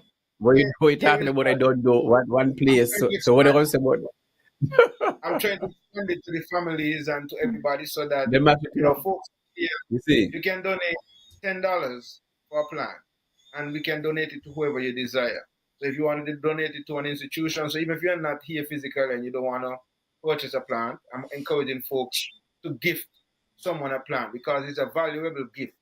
A gift of a plant can last a lifetime, and it can go generations. Imagine you give somebody a Amipali mango, and then, the grandchild get to eat off of the mango tree, the great grandchild get to eat off of that mango tree. And you can go back and say, yes, this tree here came here as a result of Bankie sponsored this tree here. Bankie donated this tree to us, and so we want to have that sort of meditation and that inspiration. So it's only $10 to donate, to be a part of support the project, and we can donate. We can tag the plant and donate it, and let you know where your plant is, and you can have updates and so on, and how your plant is doing and so on. So you can adopt a plant, so to speak, and give it to a new home or a new home owner. So that is how I want to wrap up this edition, and that's our mission in terms of food sovereignty, there at Tafari's plant nursery, as we continue to, plant as much trees as possible and encourage people to plant as much trees as possible.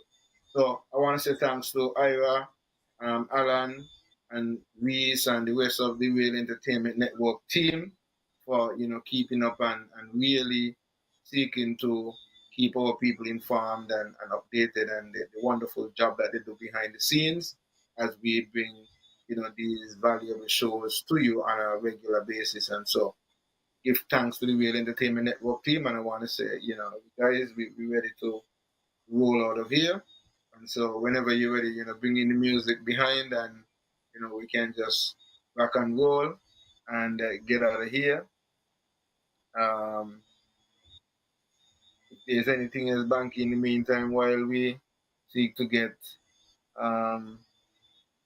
Ira and the Well, team. I just want to see the agriculture sector in Nevis where more young people are encouraged to take up the challenge, and the government. The government ain't seem like he ain't gonna get any more serious than this when they already want to give away land. Okay, if you're not gonna secure land for agriculture, and you're gonna secure land to give away for private invest in development, where they're gonna have their own water, if have their own water and their own electricity and all this different stuff, own hospital. You're creating a whole entity into an island with their own laws and own private, and then the people, it seem like is drive through the road, but you can't stop because it's gated. You're just passing through and looking and keep moving on restaurant. So why can't we have the perfect time to develop a whole stretch of land and turn it into a new town, new school zone, new everything you want, perfect model, and you're gonna give it up? Well, what kind of people these are be? But what kind of kunomono these are be, virgin? Because only kunomono you can call these people. You have the ideal time now to develop your own. Because remember, one of the minister, Timothy, say, have land over there, want to do a hotel over there. So one day, the minister land going to allow land to be taken away by his own people. He no mind he land take away because he get $1, or he want his own hotel too, or his hotel going to fit into that development. You see what I mean? Because these things don't make no sense. Because one of them tried about agreeing with these things. Well, the law don't pass. You obviously have to agree because it's the same cabinet.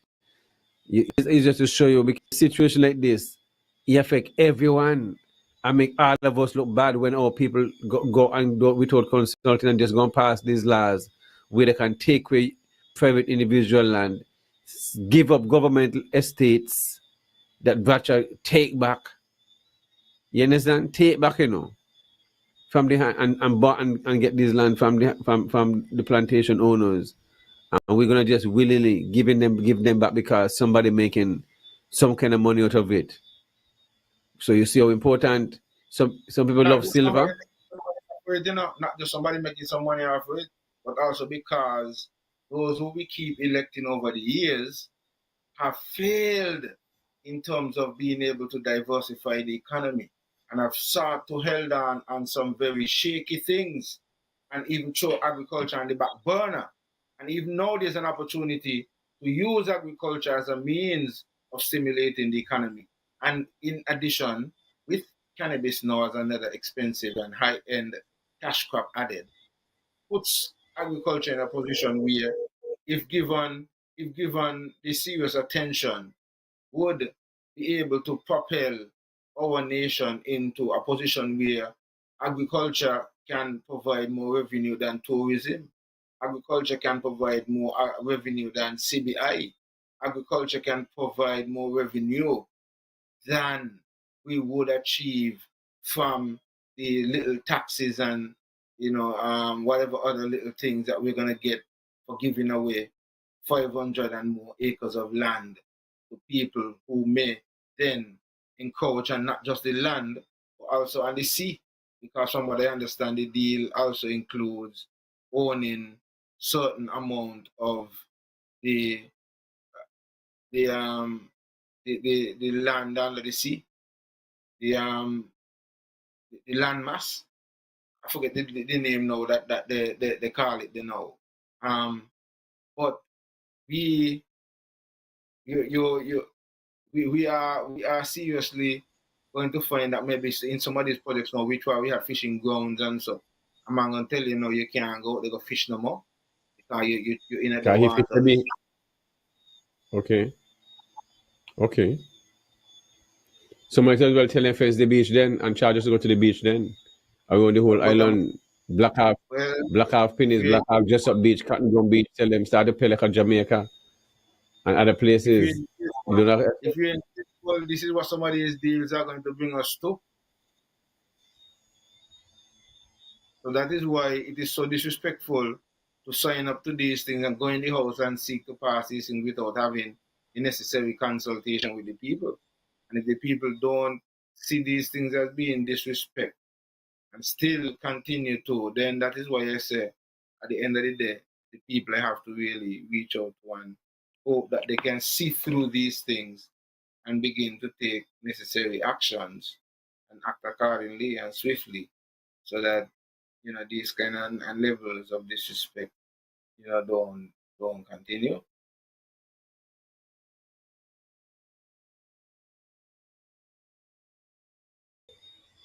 I'm trying to get Ira, but can't get Ira. We are on the same page here. What do you mean? Yes, but definitely I'll have to try and get the director where we can speak and the way forward for the 2030 and what things I have in place, the poultry project, if that is still on. I know the premier talk speaking about some building from Canada, but at the same time, where is building going? Where the building going? This is the building that they want to put right there in Prospect. I mean, what is it? It's just a lot not really been spoken to the general public properly. So the general public is guessing they're people, farmers who already invested in a whole slaughtering train facility.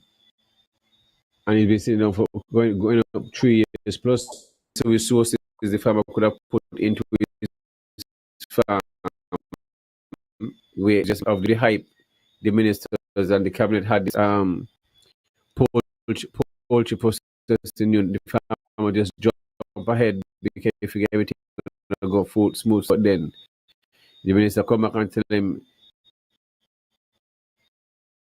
he never been thinking as much. So, the federal government dealing with cannabis, so they're gonna just follow. You see the kind of answers there? Federal government taking the lead, so they're just gonna follow. I mean, what they mean? What follow mean? So he can't speak. Yeah, well, these are the kind of levels of disrespect that is meted out to the people, and the people have accepted it and have been acting as if it is acceptable. So if there is no pushback and there is no, punishment, anything for actions or in some cases inactions, then if the glass is not broken, why try to fix it? That's the position that they take it from. The people in agitating, if you could do these things, get paid in a ministry to function and deal with cannabis issue, but don't even have a conversation on it.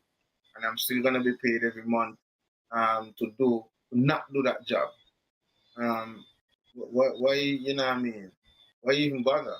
The Honorable Jeffrey Hanley in the same position over there in St. Kitts have on his portfolio the Ministry of Ecclesiastic Affairs, the recreational and or spiritual uses of cannabis, and all the regulations that are supposed to be put in place and are not in place at present.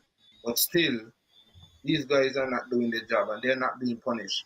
But the average man out there who have the right and should have the rights are not able to embark on an industry that they are really in all essence free to deal with. But because the government do not have the regulations in place, certain things are not happening. So, and also the police are not being informed and are suggested to have a moratorium in this regard so that those who are informed in the industry in the meantime can be free and help to make the industry freer for the average man who wants to get, you know what I mean, his meditation or medication, some cases, at a reasonable cost. And Well, we're gonna have on a doctor soon, Dr. Pierre, to speak on cannabis and get the cannabis card because he's practiced in the US and he's qualified to issue the card. So we'll see how this works here, and if it can reach to that point, and when people who need the use of medical cannabis, which everything is medical in my eyesight, and not hold this on, terminal just come up. hold on, Banky. He could issue medical cards, but then after issuing the medical cards, most likely from how I understand the system, medical cards will now give you the permission to go to some dispensary, this that sells the products and um, prescriptions. And if there is no dispensary for you to go and get the prescription from, where you get it from. So that's what I'm saying. It's kind of Go your herb, go your herb, go your herb yourself. but the medical industry.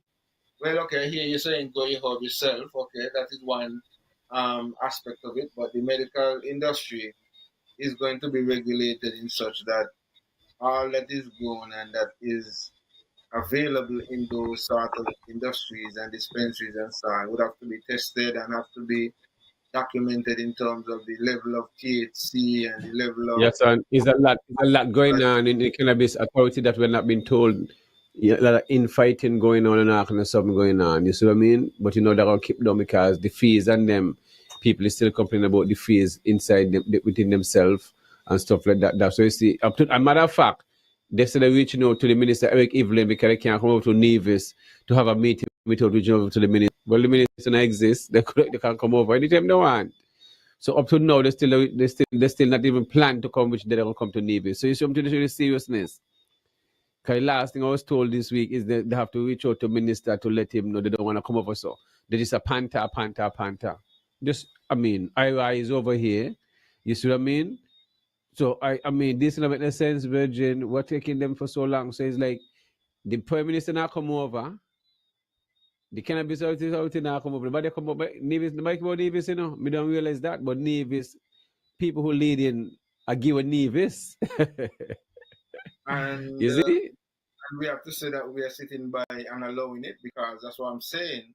These things are happening and nobody are reacting. The laws are breached. The constitution is breached. We decide to stop pay VAT. We decide to stop pay the taxes. We're going to hold the taxes. Now cannabis free and we're not free. Decriminalized. We have a minister of agriculture who decided what he wanted to do with cannabis, at least by his actions. And he is allowed to be paid to deal with this in his ministry and is totally ignoring it. And he's still being paid and no recompense and no nothing.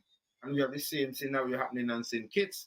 And then here is the funny part in Nevis as well, because there is no arm of the Ministry of Ecclesiastic Affairs and Nevis.